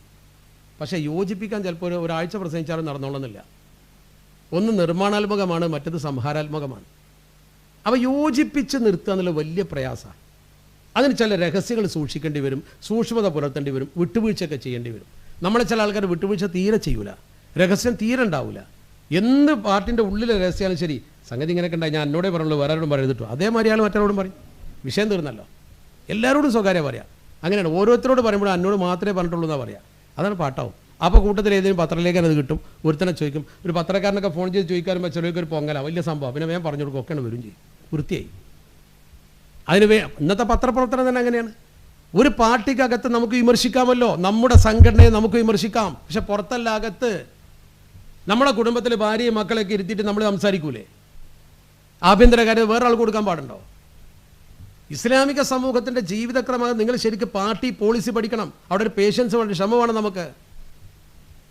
മനസ്സുകൊണ്ട് വൈകാരികമായിട്ട് ഇത്രകാലം ചെയ്തു തന്ന പ്രവർത്തനത്തെ മറക്കാൻ പാടുണ്ടോ? അല്ലെങ്കിൽ തന്നെ മനുഷ്യൻ്റെ പൊതുസ്വഭാവം അങ്ങനെയാണ്. ഒരുപാട് നന്മകൾ ചെയ്തു കൊടുത്താലും അവസാനം ഒരു കാര്യം കൊണ്ട് അത് ബാത്തിലാവും. അതങ്ങനെയാണ്. നിങ്ങൾ പരിശുദ്ധ റമദാൻ 25,000 വന്നിട്ട് ഒരാൾക്ക് എല്ലാ 25,000 100 രൂപ കൊടുത്ത് നോക്ക്. ഒരു 25,000 50 രൂപ കൊടുത്താൽ മതി. ഇതുവരെ കൊടുത്ത് ഒന്നും ഉണ്ടാവില്ല, ഒക്കെ ബാത്തിലാവും. അയാൾ പോയിട്ട് കുറ്റം പറയും, ഓ ഇപ്പോൾ പൊങ്ങി, അങ്ങനെ ഇങ്ങനെ ഇതുവരെ കൊടുത്തു പോയതാ പൈസ, അപ്പോൾ 50 കൊടുക്കാൻ പാടില്ലായിരുന്നു, 100 കൊടുക്കാൻ പാടില്ലായിരുന്നു. അത് മനുഷ്യൻ്റെ നന്ദി കെട്ട സ്വഭാവമാണ്. അത്ര നന്ദി കെട്ട വർഗ്ഗം ഭൂമിയിൽ വരൊന്നുമില്ല. ആ ഒരു അവസ്ഥ നമുക്ക് വരാൻ പാടില്ല. അവിടെയൊക്കെ ഒരു ശരിക്കൊരു അവധാനത പാലിച്ച് ഒരു നേതാവിന് അനുസരിക്കാനുള്ളൊരു മനസ്സ് നമുക്ക് വേണം. കേരളത്തിൽ അള്ളാഹുവിൻ്റെ അനുഗ്രഹത്താൽ പാണക്കാട് സെയ്ദ് കുടുംബം ഒരു നേതൃത്വമായി നമ്മുടെ മുമ്പിലുണ്ട്. അള്ളാഹു ദീർഘായുസ് പ്രദാനം ചെയ്യട്ടെ. തങ്ങൾ രോഗിയാണ്, അള്ളാഹു തങ്ങൾക്ക് ദീർഘായുസ് പ്രദാനം ചെയ്യട്ടെ. ഞാൻ ആത്മാർത്ഥമായി പ്രാർത്ഥിക്കും. ഒരു ഉമ്മത്തിൻ്റെ കെട്ടുറപ്പിൽ പ്രധാനമാണ് നേതൃത്വം, അതുപോലെ അണികളും. രണ്ടും ഒരു ഇൽഫത്ത് വേണം. നേതൃത്വവും അണികളും തമ്മിലൊരു യോജിപ്പ്. അങ്ങനെ വരുമ്പോൾ നമ്മൾ ചെയ്യുന്ന പ്രവർത്തനത്തിന് കൂലി കിട്ടും. ഇപ്പോൾ നിങ്ങൾ എത്ര ബൈത്തുറഹ്മ ഉണ്ടാക്കാൻ പൈസ കൊടുത്തു? എന്താണ് അതിൻ്റെയൊക്കെ ഗൗരവം നിങ്ങൾ മനസ്സിലാക്കുന്നുണ്ടോ? മരിച്ചു പോകണ്ടേ നമുക്ക്? നാളെ പടച്ചവൻ്റെ മുമ്പ് കണക്ക് പറയണ്ടേ? മൻ അദ്ഖല അല അഹ്ലി ബൈത്തി മിനൽ മുസ്ലിമീന സുറൂറ. ഒരു വീട്ടുകാർക്ക് നിങ്ങൾ സന്തോഷം ജനിപ്പിച്ചാൽ, വീട്ടുകാർക്ക് എന്ന് പറഞ്ഞാൽ ഏത് വീട്ടുകാരാണെങ്കിലും ശരി, ഒരു വീട്ടുകാർക്ക്, അത് വീടില്ലാതെ കഷ്ടപ്പെടുന്ന ഒരു മനുഷ്യനൊരു വീട് വെച്ചിട്ട് ആ വീട്ടുകാർക്ക് ഒരു സന്തോഷത്തിലായിരിക്കും. അങ്ങനത്തെ ഒരു സന്തോഷം ചെയ്യാൻ നിങ്ങൾ കാരണക്കാരായാൽ ലം യർലല്ലാഹു ലഹു സവാബൻ ദൂനൽ ജന്ന. അങ്ങനത്തെ ഹദീസ് ഉണ്ടോ വേറെ? ലം യർലല്ലാഹു ലഹു സവാബ. അവന് കൂലി കൊടുത്താൽ പടച്ചവന് തൃപ്തിയാവില്ല. അവന് ഒരു ബൈത്തുർ റഹ്മ നിങ്ങൾ ഉണ്ടാക്കിയിട്ടല്ലേ പാവപ്പെട്ടവന് വീട് വെച്ച് കൊടുത്തിട്ട് ആ വീട്ടുകാരൻ്റെ മനസ്സിൽ സന്തോഷം ജനിപ്പിച്ചാൽ നിങ്ങൾക്ക് കൂലി തന്നാൽ പടച്ചവന് മതിയാവൂല. ദൂനൽ ജന്ന, സ്വർഗം തരാതെ. സ്വർഗം തന്നെ തന്നെങ്കിലേ പടച്ചവന് തൃപ്തിയാവുള്ളൂ. അങ്ങനത്തെ ഹദീസ് അപൂർവമാണ്. അഷ്റഫുൽ ഖൽക്ക് മുഹമ്മദ് മുസ്തഫ. അത് പോരെ നിങ്ങൾക്ക്? പരലോകവും കൂടി ഉണ്ടാകുന്ന ഒരു രാഷ്ട്രീയ പാർട്ടിൻ്റെ പ്ലാറ്റ്ഫോമിലാണ് നിങ്ങളുള്ളത്. അങ്ങനത്തെ ഒരു രാഷ്ട്രീയ പാർട്ടി കേരളത്തിൽ വേറില്ല. നിങ്ങൾ ദുന്യാവും റബ്ബനാത്തിന ഫിദ്ദുന്യാസിൻ്റെ നിങ്ങൾ ആത്മാർത്ഥമായിട്ട് നല്ല ഇഖ്ലാസോടെ റോഡ് ഉണ്ടാക്കിയാൽ ആ വഴി വെട്ടിയ കൂലിങ്ങ് കിട്ടും. നിങ്ങൾ ഇഖ്ലാസോട് കൂടി ഒരു ജലപദ്ധതി കൊടുത്താൽ അതിൻ്റെ കൂലിങ്ങ് കിട്ടും. നിങ്ങൾ ഇഖ്ലാസോട് കൂടി 2 ആളെ വിളിച്ചിട്ട് നന്നാക്കിയാൽ ആ മസലഹത്തിൻ്റെ കൂലിങ്ങ് കിട്ടും. ഒരു വിദ്യാഭ്യാസ സ്ഥാപനം ഉണ്ടാക്കി കൊടുത്താൽ ഒരു പാവപ്പെട്ടവൻ്റെ കുട്ടിക്ക് ഒരു അഡ്മിഷന് വേണ്ടി നിങ്ങളൊന്ന് എഴുത്തു കൊടുക്കുകയോ പോവുകയോ ചെയ്താൽ അത് നിങ്ങൾക്ക് ഇഴ്ത്തിക്കാഫിരിക്കുന്നതിനേക്കാൾ കൂലിയാണെന്ന് പഠിപ്പിച്ച മതം വേറുണ്ടോ? ഇഴ്ത്തിക്കാഫ്, മദീനത്തെ പള്ളിയിൽ ഇഴ്ത്തിക്കാഫിരിക്കുന്നതിനേക്കാൾ കൂലി എന്നാണ് ഇസ്ലാം പറഞ്ഞത്. അങ്ങനെ പ്രവർത്തിക്കാൻ നിങ്ങൾ രാഷ്ട്രീയ പാർട്ടി വേറെ പറ. കുറവുണ്ടാവും, കുറ്റങ്ങളുണ്ടാവും. മനുഷ്യൻ കൊണ്ടെടുക്കുന്ന സംഗതിയാണ്. അതങ്ങനെ തന്നെയാണ്. എല്ലാത്തിനും കുറവുകളുണ്ടാവും, കുറ്റങ്ങളുണ്ടാവും. മനുഷ്യ സമൂഹത്തിൻ്റെ പ്രവർത്തനങ്ങളിലൊക്കെ വീക്ക് പോയിന്റുകൾ ഉണ്ടാവും. അല്ല കുലിക്കൽ ഇൻസാൻ വഴീഫ എന്ന് പറയാൻ കാരണം. പക്ഷേ അതൊക്കെ വിട്ടുവീഴ്ച ചെയ്യാനും ക്ഷമിക്കാനുള്ളൊരു മനസ്സ് വേണം. നിങ്ങൾ ആദ്യം ചെയ്യേണ്ടത് പാർട്ടി കൊണ്ട് ഇവിടെ കിട്ടിയ നേട്ടങ്ങളുടെ ഒരു പട്ടികകൾ തയ്യാറാക്കണം. ഇന്ത്യയിലെ മറ്റു സമൂഹത്തിൽ മറ്റു പ്രദേശത്ത് മുസ്ലിം അനുഭവിക്കുന്ന കട്ടപ്പാടും പഠിക്കണം. അത് കുട്ടികൾക്ക് ശരിക്കും പറഞ്ഞു. ഇപ്പോഴത്തെ നമ്മുടെ കുട്ടികളെ സംബന്ധിച്ചിടത്തോളം അവർക്കൊരു വൈകാരികതയാണ്, ഭൗതികം. പിന്നെ കമ്മ്യൂണിസം പോലുള്ള പ്രസ്ഥാനങ്ങളെക്കുറിച്ച് നിങ്ങൾ മനസ്സിലാക്കണം. അത് അടിസ്ഥാന മതനിഷേധമാണ്. അതെന്തൊക്കെ പറഞ്ഞാലും ശരി, അവർക്ക് ആധിപത്യം വരുന്നൊരു സമയത്ത് അവരത് ചെയ്യും. മതത്തെ കളഞ്ഞു കുളിച്ചുകൊണ്ടുള്ള രാഷ്ട്രീയം പറ്റൂല. മതപരമായ പശ്ചാത്തലത്തിൽ നിന്നുകൊണ്ടേ പറ്റുള്ളൂ. ഒന്നും വേണ്ട, നിങ്ങൾ മരിച്ചാൽ ഇതൊരു കൂട്ടായ്മയല്ല, സ്നേഹ കൂട്ടായ്മ. നിങ്ങളിലൊരാളെ മരിച്ചു, ഞാൻ മരിച്ചു എന്നറിഞ്ഞാൽ, നിങ്ങളിലൊരാൾ മരിച്ചു എന്ന് പറഞ്ഞാൽ നമ്മൾ മയ്യത്ത് സ്കരിക്കും. കൈ കെട്ടിയിട്ട് അള്ളാഹു മൗഫിർ ലഹു, പടച്ചോനെ അവന് പുറത്തു കൊടുക്കണേ എന്ന് പറയും. അതൊരു ആത്മാർത്ഥത. എന്തിനാ പടച്ചറബ് അങ്ങനെ സംവിധാനം ഉണ്ടാക്കിയത്? ഒരാൾ മരിച്ചു കിടക്കുമ്പോൾ ജനിപ്പിച്ച പടച്ചറബിന് അയാളെ സ്വർഗത്ത് കൊണ്ടുപോകാൻ കഴിയുമല്ലോ. പിന്നെ അയാളെ മുമ്പിൽ നമ്മളിങ്ങനെ കെട്ടി നിന്നിട്ട് അള്ളാഹു മൗഫിർ ലഹു എന്ന് പറയേണ്ട ആവശ്യം എന്താ? പടച്ചോനെ പുറത്തു കൊടുക്കണേ നമ്മുടെ റെക്കമെൻഡ് ചെയ്തിട്ട് വേണം, അള്ളാഹു കൊടുത്തുകൂടെ? പിന്നെ എന്തിനാണത്? ആ മനുഷ്യൻ്റെ ഭൂമി ലോകത്തെ പ്രവർത്തനങ്ങളിൽ നമുക്ക് എത്ര മതിപ്പുണ്ടായിട്ടുണ്ടെന്ന് പടച്ചോൻ പരിശോധിക്കുകയാണ്. അപ്പം നിങ്ങളെ പ്രവർത്തനത്തിൽ പടച്ചറബിന് മതിപ്പുണ്ടെങ്കിൽ അള്ളാഹു നിങ്ങളെ സ്വർഗത്ത് കടത്തും. ഈ പറയുന്ന ആത്മാർത്ഥമായിട്ട് പറയും. അപ്പം അങ്ങനത്തെ നല്ല സേവന പ്രവർത്തനം നടത്തുക. പക്ഷേ സേവന പ്രവർത്തനം നടത്തുമ്പോൾ ഒരു കാര്യം മനസ്സിലായിക്കോളൂ, കേവലം ജീവകാരുണ്യ പ്രവർത്തനം മാത്രം പോരാ. ഈ സംഘടന ഓർഗനൈസിങ് മറന്നുപോരുത്. നിങ്ങൾ സംഘടന ഓർഗനൈസിങ് പ്രധാന. നിങ്ങളിപ്പോൾ ഇത്ര കാലം ഇതിൽ പ്രവർത്തിച്ചിട്ട് എത്ര പേരങ്ങൾ ഈ പാർട്ടിക്ക് കൊണ്ടുവന്നു? ഇത് പറഞ്ഞു കൊടുത്തിട്ട് എത്ര പേരങ്ങൾ ഓർഗനൈസ് ചെയ്തു? ഇതിൻ്റെ തത്വം എത്ര പേർക്ക് നിങ്ങൾ പഠിപ്പിച്ചു പൊളിറ്റിക്കലായിട്ട്? അവർക്കുള്ള സംശയങ്ങൾ തീർത്തു കൊടുത്തോ? നിങ്ങൾ ചെറിയ കുട്ടികൾക്കുണ്ടാകുന്ന സംശയം വിളിച്ച് ചെറുപ്പത്തിലെ കുട്ടികൾ ആ ടീനേജിൽ നിങ്ങൾ വിളിക്കണം. വിളിച്ചിട്ട് അവരോട് ഈ കാര്യങ്ങളെക്കുറിച്ചൊക്കെ ചർച്ച ചെയ്ത് ഒരു രാഷ്ട്രീയ ദിശാബോധം കൊടുക്കണം. ഇതൊന്നും ഉണ്ടാവില്ല. പൊതുവേ നമ്മുടെ കൗമിൻ്റെ സ്വഭാവം എന്താ വെച്ചാൽ കുട്ടികളെ ആ പിടിക്കേണ്ട സമയത്ത് അവർക്ക് പറഞ്ഞു കൊടുക്കേണ്ട സമയത്ത് പറഞ്ഞു കൊടുക്കില്ല. ഉമ്മമാരൊക്കെ അങ്ങനെ തന്നെയാണ്. ചെറിയ കുട്ടികളെ രാവിലെ എഴുന്നേൽപ്പിച്ച് സുബൈ നിസ്കരിപ്പിച്ചില്ല, ഖുർആൻ ഓതിക്കുക, ഒന്നും ചെയ്യൂല. ഒരു ദീനിയായ കാര്യം പറഞ്ഞു കൊടുക്കൂല. കുറച്ച് വലുതായിട്ട് എവിടെയെങ്കിലും കള്ളു കുടിച്ച് കിടക്കണമെങ്കിൽ ആ വിവരം അറിഞ്ഞാൽ അപ്പോൾ ഒരു 100 രൂപ വഴുതിൻ്റെ സാഹസ് കൊടുത്ത് ഉസ്താദിന് കൊടുത്ത് പിന്നെ സ്വർഗത്ത് കാക്കാൻ പറയാൻ നടക്കൂല്ലോ. നടക്കൂല എന്നാൽ അന്ന് സ്വർഗത്ത് കാക്കൂല എന്ന് ഞാൻ പറയുന്നില്ല. അത് നിങ്ങളെ കുട്ടി നിങ്ങൾ തമ്മിലുള്ള ബന്ധമാണ്. സംഭാവന കൊടുക്കേണ്ടെന്ന് ഞാൻ പറയുന്നില്ല. കുട്ടിക്ക് നിങ്ങൾക്ക് ഉപകാരം ഇല്ലെങ്കിലും പള്ളിക്കോ മറച്ച് കൊണ്ടായിക്കോളും, അത് തുടർന്നോളൂ, അത് നല്ലതാണ്. പക്ഷേ ഞാൻ പറഞ്ഞു വരുന്നൊരു വിഷയത്തിൻ്റെ മർമ്മത്തിൽ നിങ്ങൾ നിൽക്കണം. ഈ കുട്ടിക്ക് ചെറുപ്പത്തിലേ നിങ്ങൾ കൊടുക്കേണ്ട ചില ക്ലാസ്സുകളുണ്ട്. ഇപ്പോൾ എൻ്റെ കുട്ടികൾ ഒരിക്കലും ഈ ആദർശം നിന്ന് പുറത്ത് പോകില്ല എനിക്കിപ്പോഴത്തെ സാഹചര്യത്തിൽ ഉറപ്പുണ്ട്. കാരണം ഞാൻ അങ്ങനെ അവരെ വളർത്തിയിട്ടുള്ളൂ. അഹങ്കാരം പറയല്ല, അങ്ങനെ ആവണമെന്നാണ് എൻ്റെ ആഗ്രഹം. എന്താ പോലെ നമ്മളെ KMCCയുടെ ഒക്കെ പ്രവർത്തകർ അവിടെ ചെല്ലുന്ന സമയത്ത് കരഞ്ഞ് പറയുന്ന ചില രംഗമുണ്ട്, ഞാൻ അനുഭവിച്ചിട്ടുണ്ട്. നമ്മളിവിടുന്ന് കഷ്ടപ്പെട്ട് KMCCക്ക് പിരിവെടുക്കുക, KMCCയുടെ ജീവകാരുണ്യ പ്രവർത്തനം ചെയ്യുക. എൻ്റെ മകൻ വേറെ രാഷ്ട്രീയ പാർട്ടിയിലാണ്, ഇയാൾ സങ്കടപ്പെടുകയാണ്. എൻ്റെ മകൻ ഒരു തീവ്രവാദ പ്രസ്ഥാനത്തിൽ ചേർന്നിരിക്കുകയാണ്, അയാൾ സങ്കടപ്പെടുകയാണ്. എന്തൊരു സങ്കടം ആ പിതാക്കളൊക്കെ പറയുമ്പോൾ. എന്നിട്ട് നമ്മളോട് ദ്വാരക്കാൻ പറയണം.